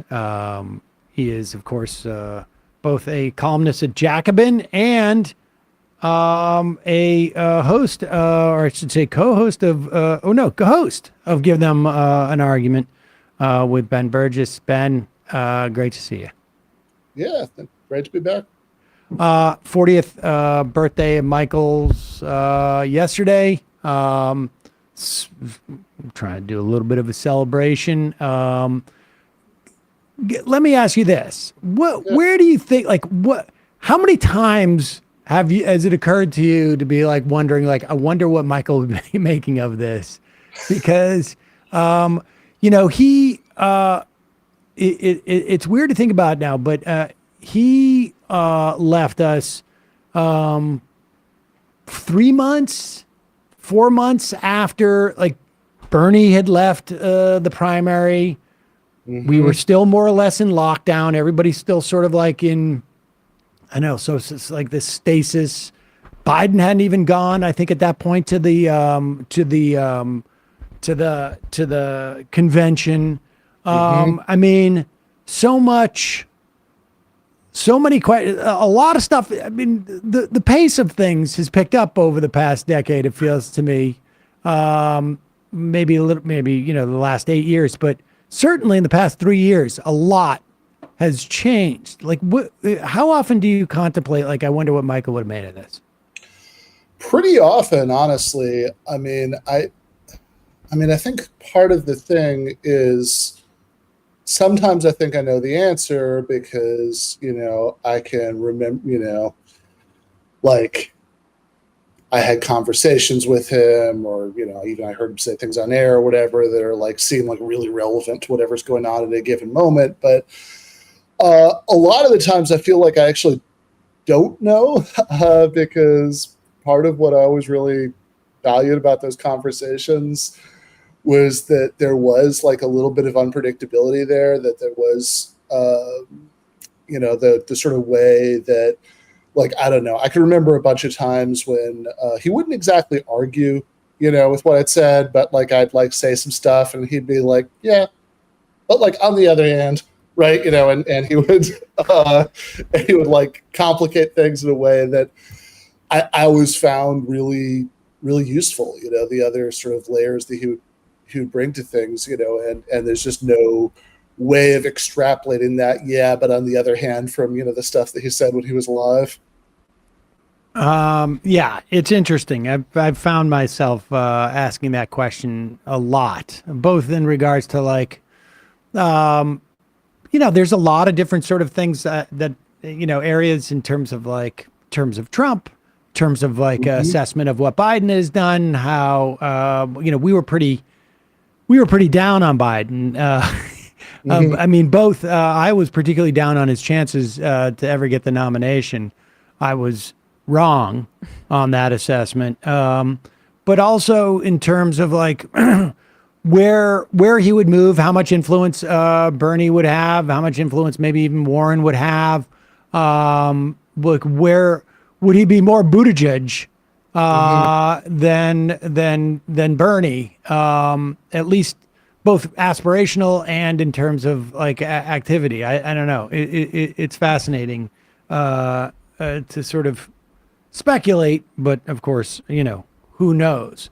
Where do you see his influence? Do you see it anywhere, like as you cross online?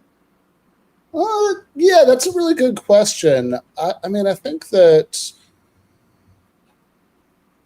in some ways, yeah, I guess, I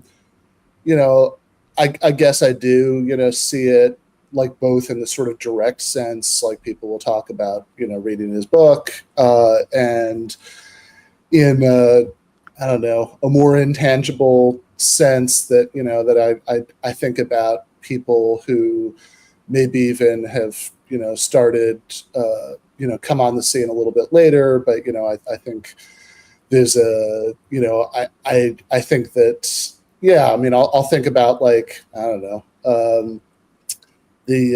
like last time I was on the show, it was with Jason Miles. I think, man, it is a real shame those two never got to meet each other. I think Michael really would have enjoyed that guy, but I mean, like, I think that like something like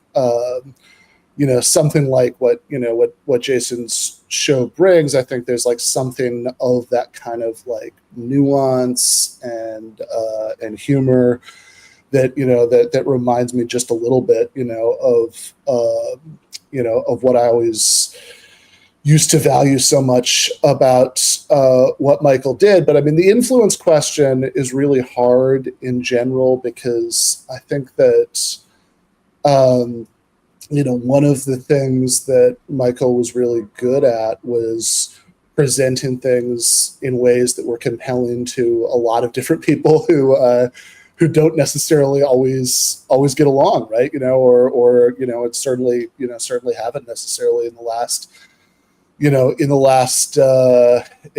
3 years, So I don't. I guess trying to be as concrete as possible about this. I think about Michael's influence on internationalism, about sort of the way that he would bring this kind of deep knowledge about what was going on in a lot of places that American leftists aren't necessarily usually tracking. And I think about the way in which he would sort of engage in complexity when he found it, appropriate, but also that he would, like have this sort of really strong, moral core to what he was saying, that was, alongside that. And I guess all I could say is that not enough, right? It's like, I wish there was more. Tell us about this. Came up just briefly, I think, with Luke, right? Was it the Idaho Jordan Peterson conference? What was that, and what did you guys do there? Is that that's where you met? Yeah, it is. It is where I met Michael. I think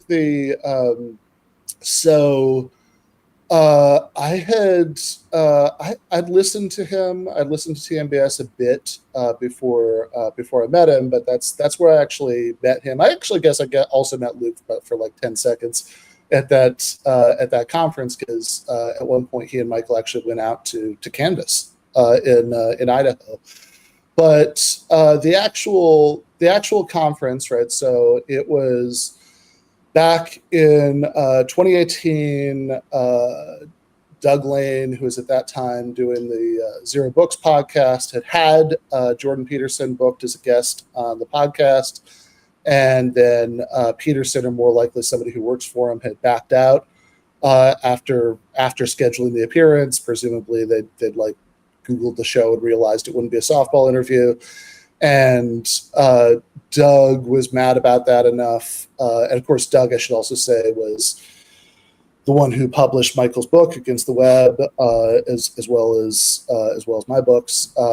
And Doug was mad about that enough that he, I don't know who reached out to who, but somehow or another he hooked up with this group in Idaho, New Symbolism. They end up organizing this, what they called a conference in lieu of a debate, to respond to Jordan Peterson, a conference in lieu of a debate. And I met Michael there, and I remember the first conversation I actually think technically the first conversation I ever had with him was in line at lunch. It was like it was like a Chipotle or something. And we both somehow admitted to each other that while we both, we thought he was a monster as president, we did enjoy Donald Trump as an insult comic. And then a little bit later in the day, Doug got there.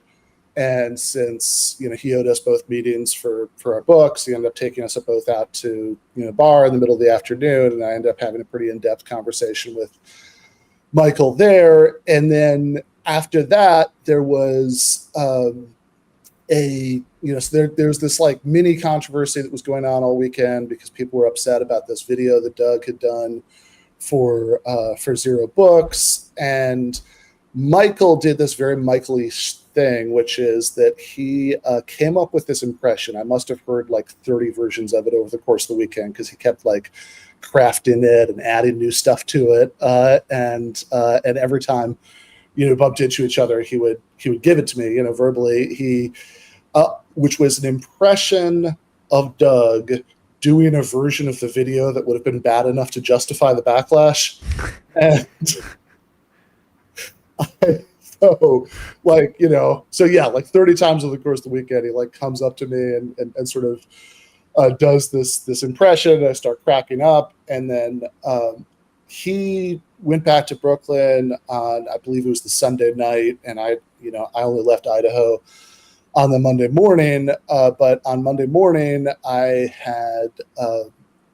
was in the Boise airport, and Mikhael messaged me to ask for my email address, and then I got this email from him where he had, I don't know, Matt Leck having told me since that he didn't help him with this. I don't know who did. I think there's some production stuff going on. Somebody did, but he'd actually done this like pretty professionally produced version of the bit, like complete with a parody of like the music that Doug would use as the background music in his videos. That he sent me. He sent me over email. And I remember just thinking, it's like, oh my God, this is like, okay, I assume he also sent it to Doug. Maybe there was like one or two other people who got it, but it's like, this is so much effort to put into making like 4 people laugh. Have you ever, there is no way he did that technically himself. I am sure he enlisted somebody. Yeah, I may have layered the music on. I don't remember the request. I remember doing a Democracy Now! One where I put the Democracy Now! Music and he did like Amy Goodman impression, but that's funny. Yeah, his impressions obviously legion, but that's really funny. Well, Ben, anything else you want to add on this birthday? We're trying to make it more of a celebration maybe than we've done in the past couple of years. But anything else you want to add? Yeah, I mean, I guess, I'm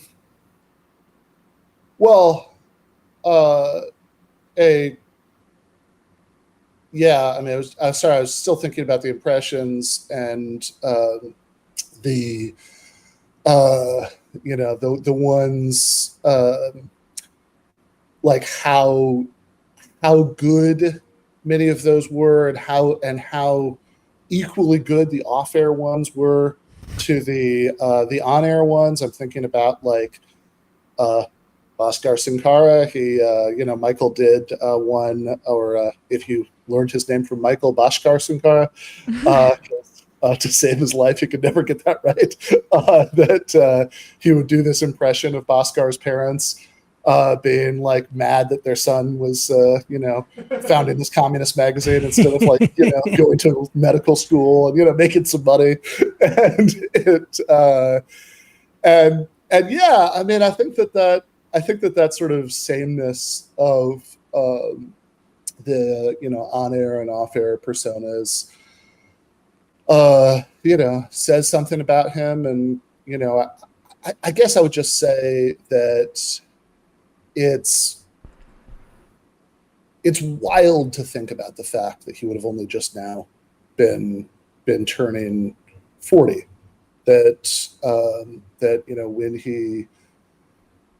when he died, he made enough of a mark that Lula da Silva was tweeting about it. Yeah, and I can't even imagine how much more that would be if he were still with us now. And I really miss the guy, and I am really grateful for that time together. Ben Burgess, supposed to give him an argument. Thanks so much for your time today. I really appreciate it. Thanks, Ben. Right, thanks, Sam. Thanks, Ben. Folks, going to take a quick break, and we will have Bhaskar. I'm joking. Sunkara. Do we have any more? No. Okay. All right. Great. All right. We'll take a quick break, and we'll be right back with Bhaskar.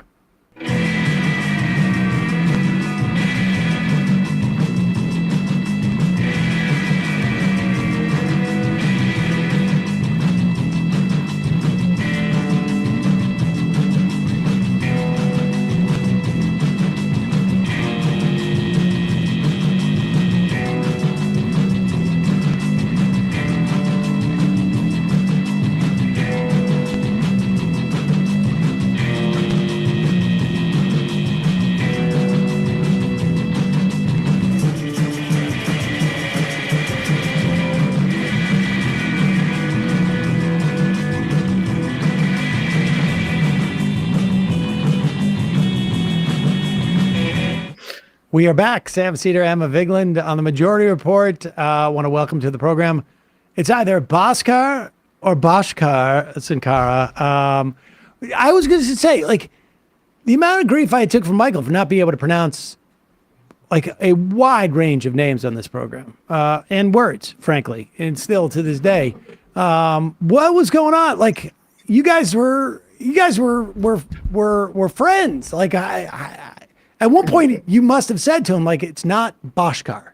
We had a conversation about it earlier, and then I'm just like, just roll with it.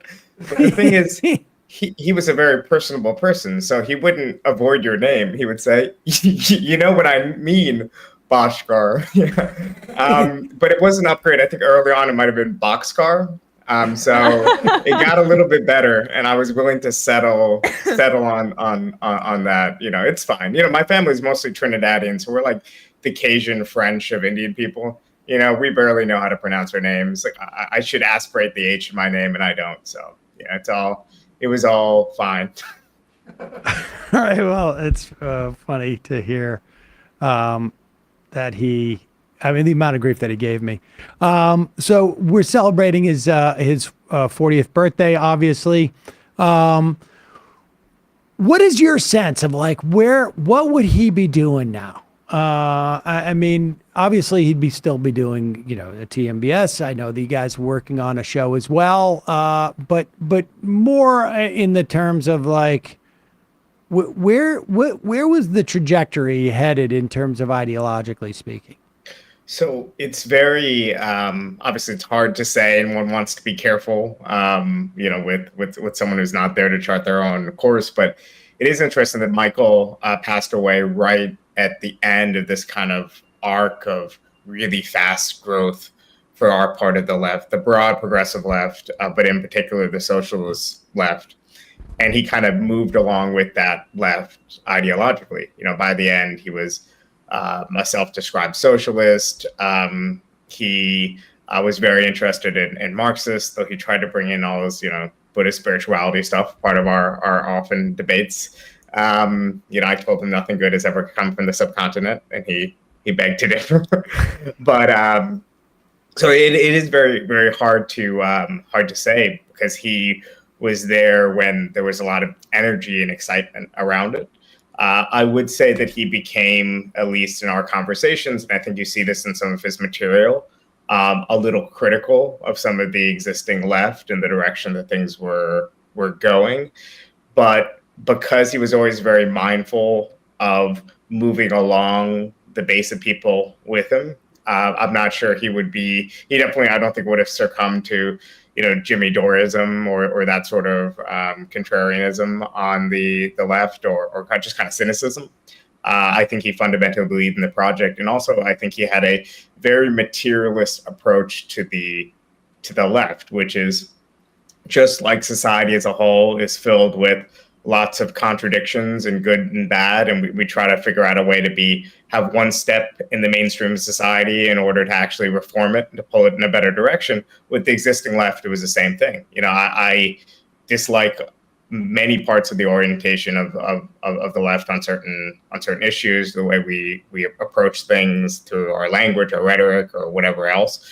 But I always consider myself, a part of that left that's messy and filled with contradictions. And I think Michael did too. So I can't see him really being apart from, that movement. But yeah, it's hard to say. What do you think he most appreciated about, I guess, your work, but also just your interactions, from an ideological stand, not necessarily as a friend, but in the context of like of the work? Because he certainly didn't identify as a socialist until the late teens, as it were, and wasn't, I think, began to adopt, I feel like, some of those ideas, I think, largely after you guys started to talk more. Yeah, I think he came to it a lot through his love of history. And there was a few countries where he actually spent a lot of time with a fairly deep engagement on, like in South Africa or Jamaica to some degree. There was other countries where he would just do a quick skim of 2 articles and then have a very funny but insightful kind of take on the country too. So I think kind of owing from having a sense of history, knowing that so many of these great figures and liberation movements that he knew about and thought could be inspirations for the left today, identified as socialists, was just as big of a role as the engagement with Jacobin. I think for good and bad reasons, the socialist left, and I think in particular people around Jacobin, like myself, probably more than now, had a sense of certitude, which is both a strength and weakness of the Marxist left. So I think being able to have a worldview that distilled really complex events and things into a framework and explaining how this fit into a broader arc of history. I think that definitely played a role. But I think it was really his interest in the rest of the world and his interest in history that led him eventually to find kind of more of a homegrown American tradition. But he was obviously extremely invested in imparting to people knowledge about these struggles of the past, and had this like very eclectic intellectual and almost moral attachment to those movements. If there was a sense of certitude in 2018, 2019, early 2020, where how would you characterize it now? Because there is a sort of like lost in the wilderness feel on some level, which is different than it was, let's say, 10, 12 years ago, where it was there's just wilderness.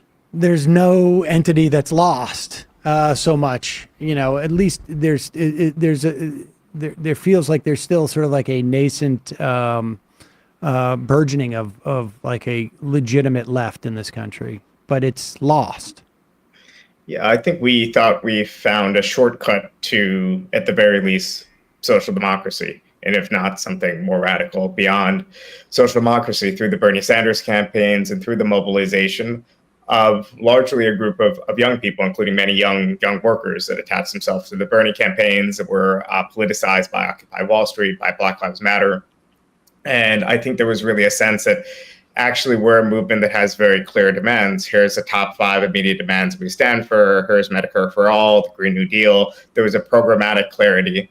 And there was serious discussions about the way in which a Bernie Sanders presidency can help galvanize movements on the outside that can make these things more feasible and possible. So you had a goal and also kind of a theory of change, and then an ideological underpinning for it that was not as vague and amorphous as American progressivism was, which I think I don't attack that generation of American progressives. I kind of grew up on anything I could get my hands on, the opposition to the Bush administration and any sort of anything, like Anthony Weiner going on MSNBC talking about how bad our healthcare system is and how good Medicare for all would be.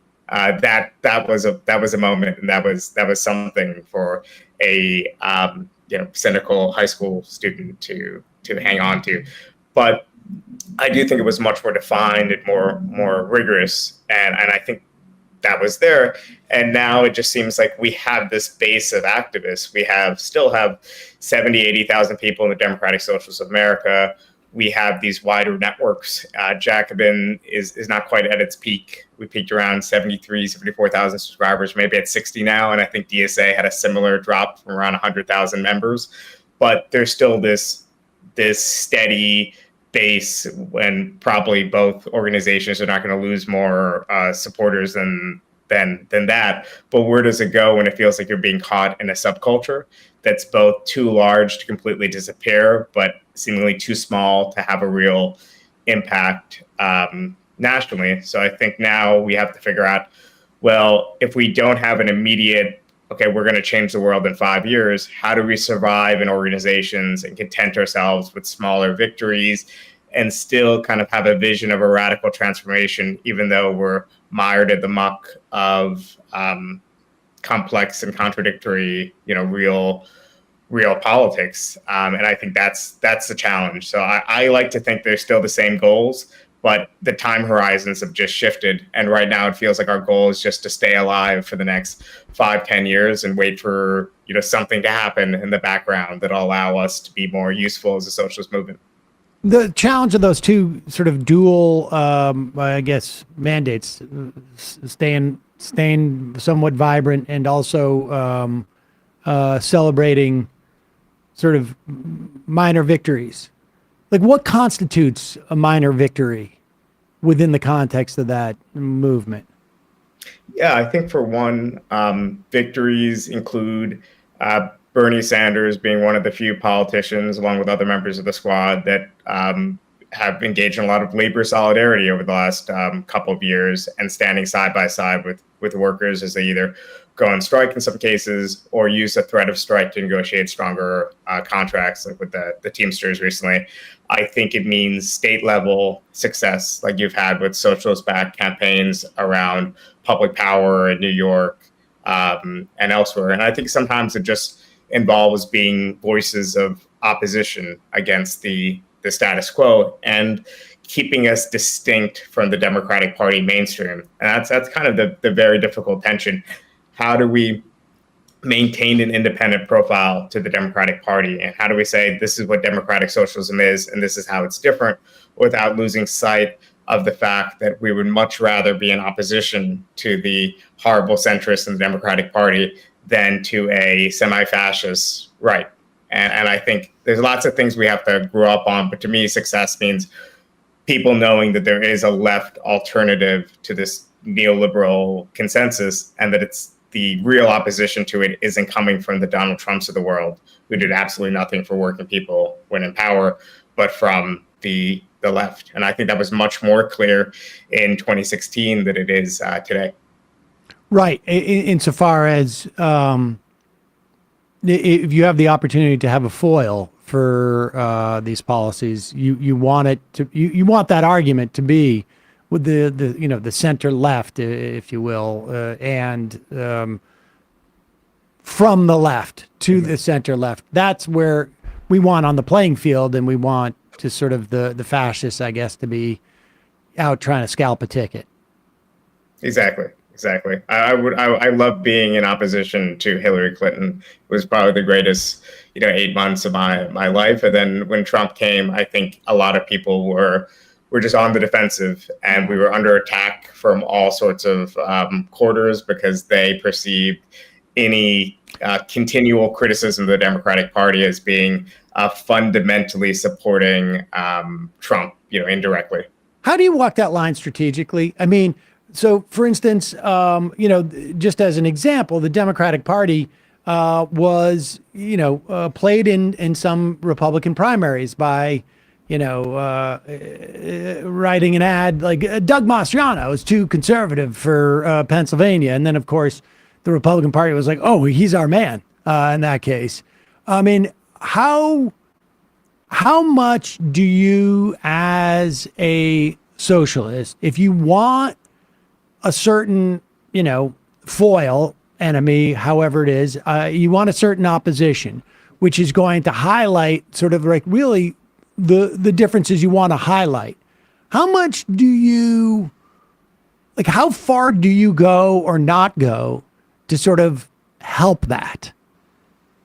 Yeah, I think that we just need to focus on our issues. So we need to focus on continuing to find a way to campaign for state level efforts of the Green New Deal and Medicare for All, and to continue to say the primary problem in the United States is the tremendous gap between the rich and the poor, and the starving of resources to poor and working class Americans. And I think sticking to that core economic message while still bringing in issues of oppression into that framework, I think is our way forward. Now, when it comes to tricky dilemmas, like what do we do in November 2024, I think we need to separate what we should do as institutions and what we should do as individuals. Like I myself have voted, my first election was 2008. I voted for Green Party in every single election, including for Cynthia McKinney, Jill Stein twice, Howie Hawkins. I'll probably vote Green again next November, if I was in a swing state, I would vote for the Democratic Party. I would vote for Joe Biden. And I don't think that should be the matter of much controversy or discussion, just kind of a common sense thing, given what I know about the American political system. The real complicated thing is, what should the Democratic Socialists of America, for example, as an organization, what should the left do and block? How should Bernie Sanders spend his next year? And I don't think we should spend it campaigning for the president of the United States, the most powerful person on earth that has a huge party and infrastructure behind him. I think we should spend the time campaigning for our own issues and continuing to distinguish ourselves from both the center and right of American politics. Anything else you want to mention? I think Michael would have enjoyed that.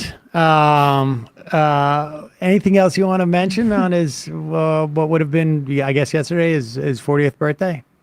Yeah, I think one interesting thing about Michael that I was just thinking about recently was he was really big into self-improvement in a way that I openly, I don't think a lot of people on the left think about or do.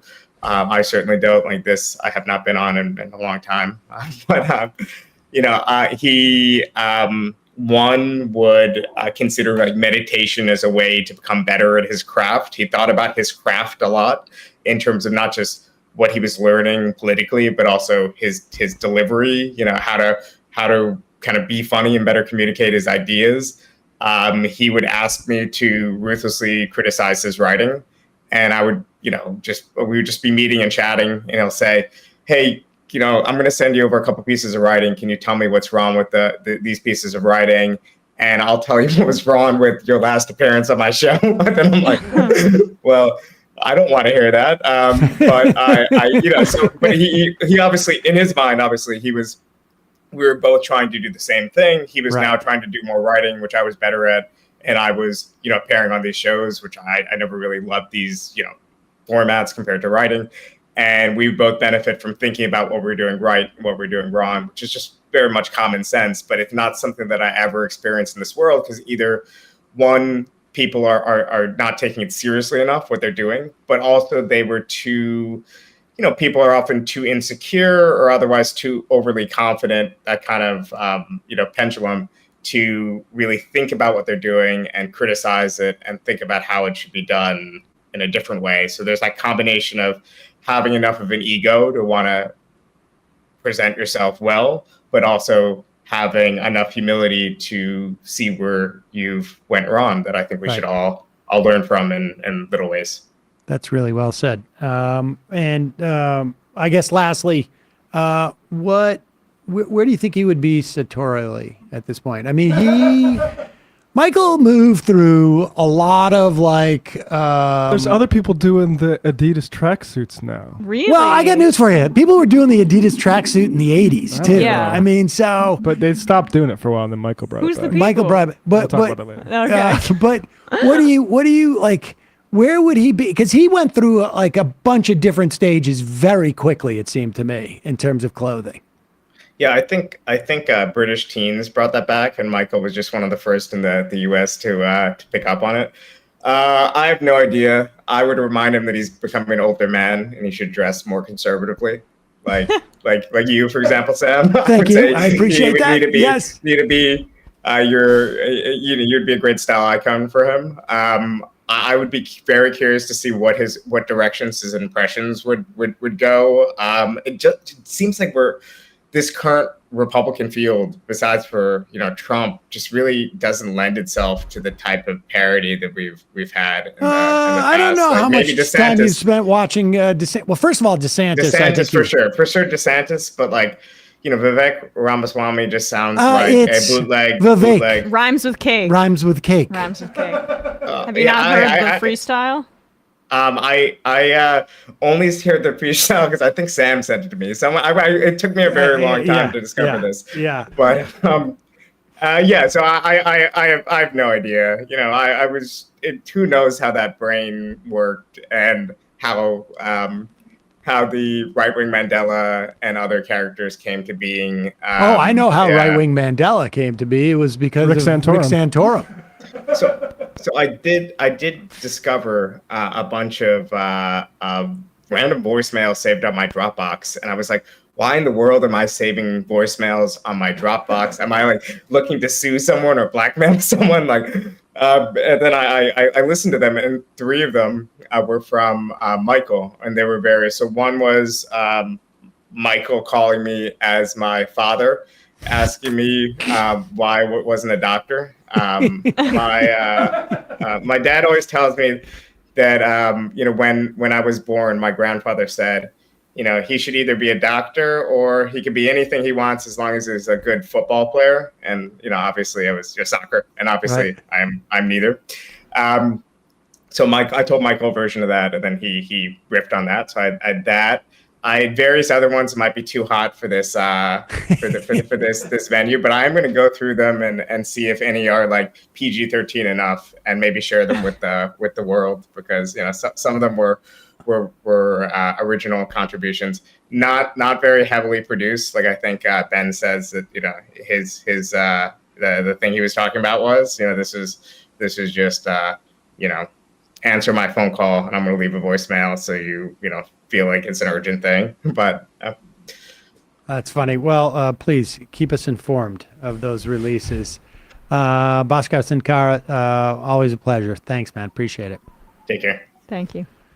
All right, folks. I think what we'll do is just read some IMs for the next 10 minutes. And we will have a lot of news tomorrow. And that's what we'll do. Sounds good.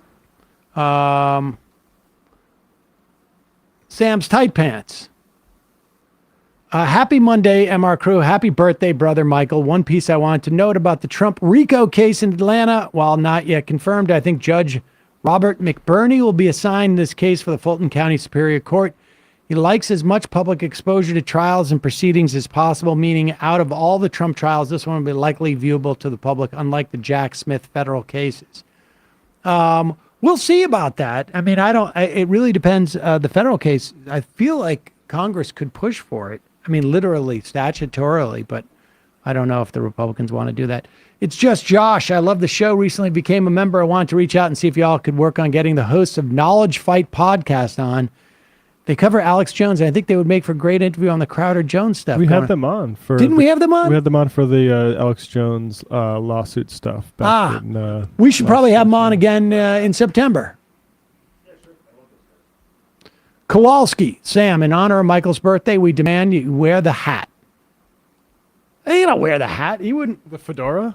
Yeah, where is we have it kind of close by. It's on top of the shelf there. I don't need it. I'm not going to wear the hat. That's not. I was watching I did watch a clip of that iteration of our. It was a variant on Ken. Yeah. It was pretty funny. What the? Some of the satires outlasted some of the people being satirized. Exactly. Oh my gosh, I love that one. I rewatched that one a lot with you. My favorite part about that was I was your in the eyes other open. room. Yeah, Yeah. I was like this with like a flashlight underneath me. I think when doing the and I was in that room and I could hear Michael crack up and see him crack up. And that was, in those moments, it really was about trying to make the other guy break on some level. And neither one of us did a good job of not breaking. Space Machete, thank you for the politics of mental health interview. I took a mental health day and my boss told me I let the team down because there was a lot of work to be done and one person was already out. My mental health came in an inconvenient time for the production of a multi-billion-dollar company. I'll make sure to plan my depression next time. Yes. Unbelievable. I assumed you worked at a small business or something like that. Yeah, exactly. Ben Shapiro, moi. I don't know what that means. Michael Brooks, rest in power. We continue your fight every day. Love to you all. Expert dog kisser. Does anyone on the MR crew own a handsome dog? Asking for a very kind and tender friend. It's important. I also miss Michael. He was going so far. Not a dog owner. All cats are beautiful. Hey, Sam and Emma, did you see the Tim Pool claim that fires in Maui were started by a Chinese space laser? I saw a tweet or something. Did he really do that? Probably with some bit of arm's length, I would imagine. I haven't seen it, but that's where all his people are at today, so he needs to do something for him. As the resident Jew in charge of our space laser program, I find his claims hard to believe. On a serious note, Michael Brooks changed my life, and we're all forever in his debt. He said so often, be good to people, be ruthless with systems. Happy birthday, Michael. This is too long. Nam Dent. During the weekend before last was the anniversary of the atomic bombings, Hiroshima and Nagasaki. As a descendant of survivors, the debate over Oppenheimer movie seems frivolous, as people really rarely center the victims of the bombs, not just Japanese, but Zainichi, Koreans, Chinese, and other East Asian slave laborers. There were also Allied POWs, as well as one of the very few Muslims in Japan who left, the only Muslim grave in Japan, or for that matter, Navajo Nation, that is still being poisoned by the uranium mining. Recently, the value of allowing all nation states to get nuclear arms was brought up. I do not aim the following at the person that brought it up, as they are not present, nor have I read everything they have written in it. However, generally speaking, I'm against this, as it leads to development of other related weapon systems like missiles, submarines, etc. A ban would require active dialogue and agreements between nations and thawing of relationships. There are more reasons and nuances I can't express in a short message, but I hope people take time to reflect on the horrors of nuclear weapons. I can't read the rest of this, but I appreciate the IM. Yeah, instead we have Joe Rogan talking to noted venture capitalist Mark Andreessen of Andreessen Horowitz about how the nuclear tests were actually faked. We were just trying to scare the Russians, apparently. So what nuclear tests? He was saying like the tests that we did, in the desert and stuff like that. Like we weren't actually the Trinity doing those Project. Tests. I'll have to. Well, maybe we'll do this later in the week. Next week. Does he believe that we didn't drop the bomb on Nagasaki and Hiroshima? I think his claims were specific to the tests. July 2023 episode that the nuclear tests captured on video were faked, arguing that cameras could not sustain the forces that blew up model houses. Well, how do dumb people be venture capitalists? Well, no, but I mean, Alex Jones. if you have some type of theory about why these are fake, but the idea that somehow the camera couldn't withstand this is so remedial. Yeah. I saw a video recently shared on Twitter that the Challenger explosion was also fake. And I mean, for what? Are you being serious? I'm not joking. Oh, let's get some sympathy by blowing up a school teacher. The whole thing was, and the claim that 4 of them are still alive under their real name. What's the point? Just because they can. I don't know. There's the system. But they're taunting you. People feel like they have figured out, if this is true. I mean, honestly, it was this is true, and they had side-by-side photos. There is a huge portion of this country that has become increasingly demented. Yeah. I don't know what else to say about this. I mean, I think it's different when, a normal person, it's because we have horrible media in this country, in part created by people like Mark Andreessen, who exists to completely muddy this is a guy who had to apologize to India in 2015 because he said colonialism was good. These guys are just overly moneyed and allowed to vent hot air. And what's going on Twitter right now, you get paid money to increase interaction, and it is completely incentivizing people to put up completely fake stories about FDA and ivermectin, about is that was one of those the FDA basically said we can't stop you. We cannot stop you from prescribing ivermectin for anything. And we don't have now that became it's vindicated. That became ivermectin works for COVID. There we go.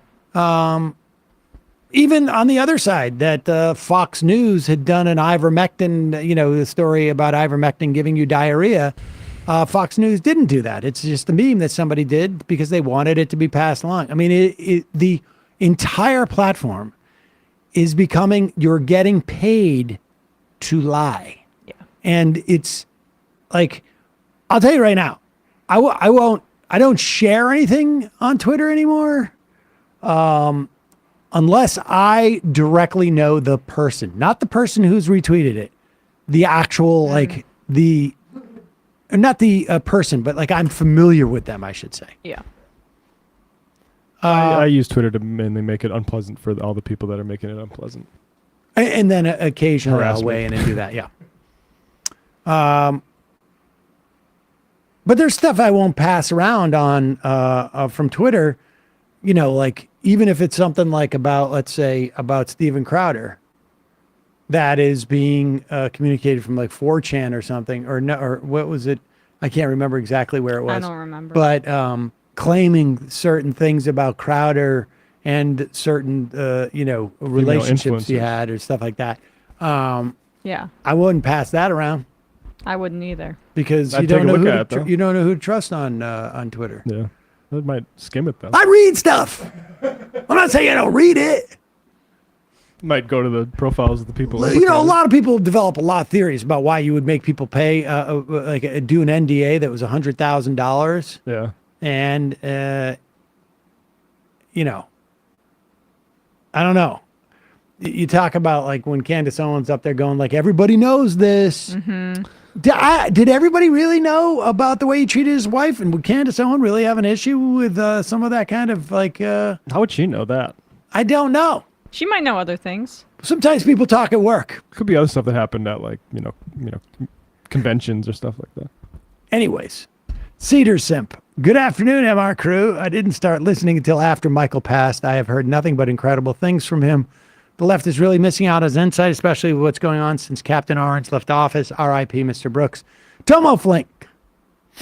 Happy fun-ish Monday, folks. R.I.P. Michael Brooks here in Britain. 57 triathletes from around the world got sick after swimming in Britain's sewage-filled public waters.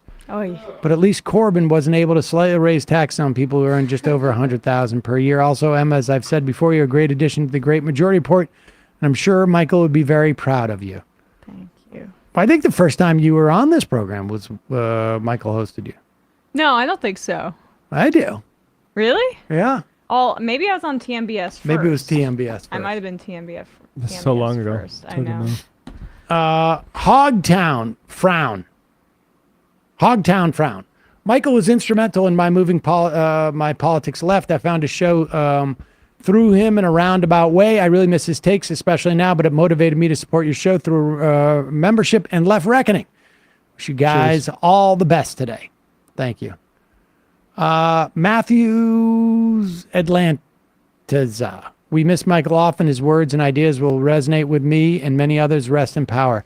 Chris from Taiwan, in honor of Michael's memory, I would like to issue a public appeal for people to stop opining about whether or not Michael would have agreed with this or that person's take on this or that issue if he were still with us. If Michael had been alive these 3 past years, the thing he saw, learned, experienced would have affected him in ways we can't ever know for certain. We will never know what Michael would have said or believed had his life continued, which is, after all, one of the saddest things about his premature passing, and invoking Michael to try and win an argument is gross. God rest Michael Brooks, left his best. Yes, I would agree with that. However, I would also say this. I would not engage in something like that. But I don't know that Michael would mind. I think that, like, you know, if that type of engagement, like, gets, forces people to go and compels people to go watch TMBS. Yeah. Michael was sensitive to marketing. I think there's, he would leave his name up there first and foremost. Exactly. I think he would raise his eyebrow at certain times he's invoked for certain things. Oh, without a doubt. But I also, I think it says a lot about him as a diplomat that everybody thinks that if he was around, all of this Sturm und Drang would be like calm and they would agree with him personally. Right. Yeah.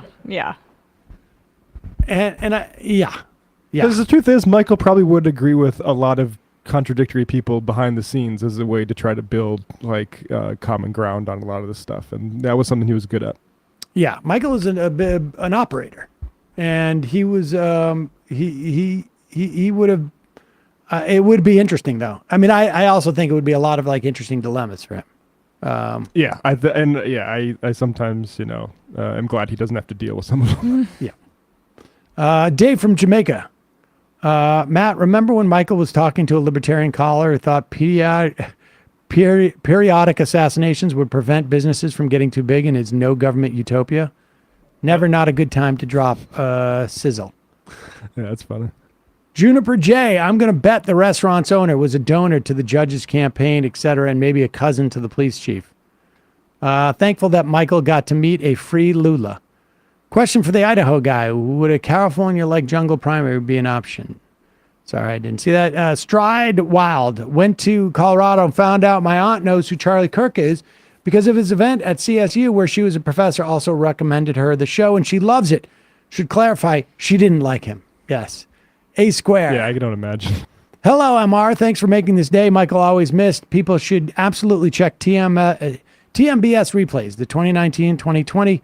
Particularly great to listen to, see again, and experience the funny, the wit, the deep thinking, the TMBS ecosystem he created. Rest in power. He did the show for 2.5 years, I would say, right? Yeah, just we launched in early 2018, I think it was. Yeah, pretty much exactly 2.5 years. Henry, hey Sam, just wanted to give you a little statistic to give a little more context to any listeners that want to stop paying attention to the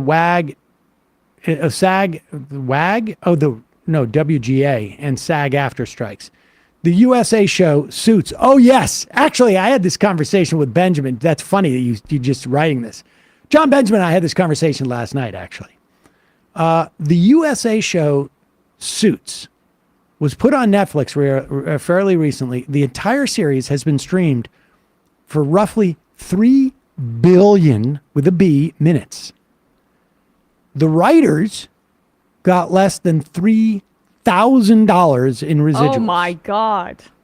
The show was on overall air. or each? I mean, not that it makes much difference. Overall. Oh my gosh. Yeah, okay. That makes the math. The show was on air for the better part of a decade. Most writers are lucky to get one and done these days. 3 billion to 3,000 paints such a clear picture of how underpaid writers are for their work. Unreal. And my parents love it. And I would imagine it is a similar dynamic with the actors. I don't know this for a fact because I will tell you that residuals from Bob's Burgers, and I was not on that many episodes. I was on more in the first, 5 or 6 years. But residuals for that show paid for my health insurance at different times throughout the entire time. And at one point it was sold to Disney. And this is a couple of years ago. And they must be, they're either withholding or they're just putting it on their streaming services, and the residuals have dried up. And Bob's Suits is number one on Netflix. Bob's was number one on Netflix for 2 years, and Hulu. And there are people who have made a ton of money from Bob's, and there are people who like me didn't make a ton of money from Bob's, but made. I cleared the 20, it used to be 23, now $26,000, minimum you need for health insurance. And for many years, Saul,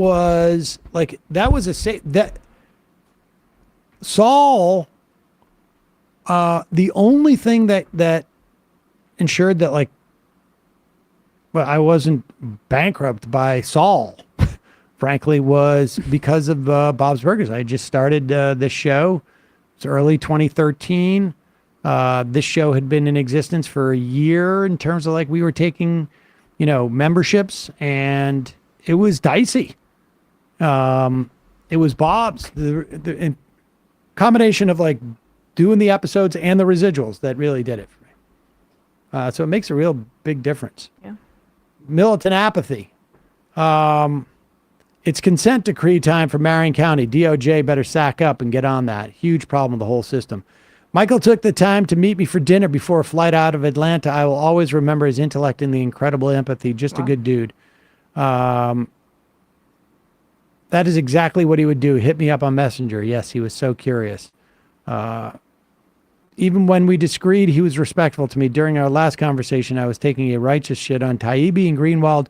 He never got defensive. He just wasn't having it. He kept emphasizing all the good they both had done in his mind and were doing. He was very loyal to people he cared about. Nutty Dan. Barry Weiss is covering all that Harlan Crow corruption. Oh, wait. All right. 10 more of these. Kowalski from Nebraska. I think it's to say Michael Brooks was a plant from David Pakman's show to give MR one of its worst producers in the show's history, but ended up being a great co-host and powerful force in his own right. Anywho, I decided to put every scrap of information I could find about Michael into an AI chatbot to create AI Michael Brooks. Unfortunately, I think it just created a Dave Rubin hate machine. One of my college professor's uncles worked for an optics company back in the 50s that developed a camera that could focus in on nuclear explosion 15 miles away from ground zero, to the point they could see individual rivets on the droppings mechanism to capture high-resolution images of the tests. Also, during the nuclear test, most of the cameras didn't survive. We also have the radioactive isotopes that are still there, the testing ranges, and the wind and shock waves of these explosions could be detected both by the United States and the Soviet Union when we did our nuclear bomb testing, which is why both our countries individually learned that South Africa developed a nuke with the help of Israel back in the 80s. I mean... Well, you say that, but a guy who invested in Facebook and was on Joe Rogan says that they're fake, so I don't really know who to believe. That's a good story, Kowalski. Sounds sus. Dylan from Australia, number 2. In keeping with the celebratory tone, I would like to commend Matt Leck for love and care and effort that so clearly radiates from the continuation of TMBS's work through Left Reckoning. It's a testament to Michael that he left behind so many talented collaborators, and in Matt and David has friends so capable of taking the baton. Cheers. Number 3, Hawaii Libertard. I just read an article entitled The Velvet Hammer. Tina Smith is the Senate's rising progressive powerhouse. Just read an article titled, I was surprised that I did not know her, and listened to the Majority Report daily and on a lot of other progressive media. Is she truly a powerful, effective Senate progressive? To be honest with you, she is laid very, very low. She came in the wake of Franken resigning. Franken, to be clear, in his first term, laid extremely low. He had a much tighter race, I think, than she did. But I think part of that is like the nature of Minnesota is such that I think there is a feeling that if you're going to be on a national stage, you better really build a foundation locally. And that was always the impression I got with Franken, that like maybe Minnesota's like, is this person too big for their britches? You gotta, take care of home things. Ooh, at home you gotta first. be a little bit humble there. Take But it easy. we'll look in. Grant 6, number 3. I found MR and Michael after he died. His work, his humor, and his ideas remained extremely influential to me. His brand of left politics moved people like myself from the left to a progressive, forward-thinking place. Rest in power, Michael Brooks. I left it. Thanks, MR. Really cool. Sending heartfelt love for Lisha and her folks from all of us in the MR community. Feel like we all watched Michael grow and develop. He really just came into his own, just hitting his stride. And y'all, so yes, please, Sam, do a playlist of Eminem Mondays and Michael Thursdays. And please remember to shout out Dan Arky's Michael comedy playlist. Oh, yes, that's pretty awesome. 502 Drew. I discovered the show in 2020, and I would initially skip Thursdays because Sam wasn't hosting. I tuned in on a random Thursday when I didn't have anything else to listen to and quickly realized I've been missing out. He had a special gift, and I'm glad at least I found the show before his passing. R.I.P. Michael Brooks. Yeah, I had the exact same thing. I think I heard Sam on, like, with Marin or something like that, and I found the show and heard it on, like, Best of the Left, but Thursdays, I'm like, I don't know who these guys are. I think Waz has said this too. And then like you actually give Michael a shot. And for me, he was talking to Mark Ames about why Seymour Hersh stopped taking on stories about the private institutions and confines himself to public ones is because it's a lot scarier to do private institutions. And that interview was just fantastic. So yeah, that was my first Michael Thursday. Yeah, I mean, the numbers bore it out. It took a while for people to... Did not like that either. He did not. Really? No. I knew it drove him crazy. Regular Shoe Mike. I've been wanting to do a portrait of Michael ever since he passed. I wanted a high-res images for reference. Who should I reach out to? Also, in Michael's honor, can Sam do an impression of Michael impersonating Sam? That always cracked me up. Oh, God, it's been so long since I heard it. Oh, gosh. Oh gosh, my eczema. What am I going to do? Lavender. Oh, there's lavender in the office.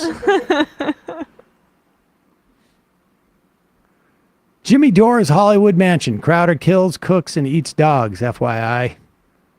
Wonder Breader. U.S. now has 3 vacant leader positions in 3 different branches of military because of former Auburn football coach turned senator. How come they're on calls of impeachment and charges of treason from political leadership? And it's pretty nuts. Lib Cop. I'm proud to have been a caller, Johann Miller, that made Michael laugh over the Inception-like impression. I miss his laugh, though the team and Emma have faithfully maintained the fight in his place. Rest in power, Michael. I tried to call in lately as Johann Miller, but haven't gotten through. And the final I am of this day, let's see here.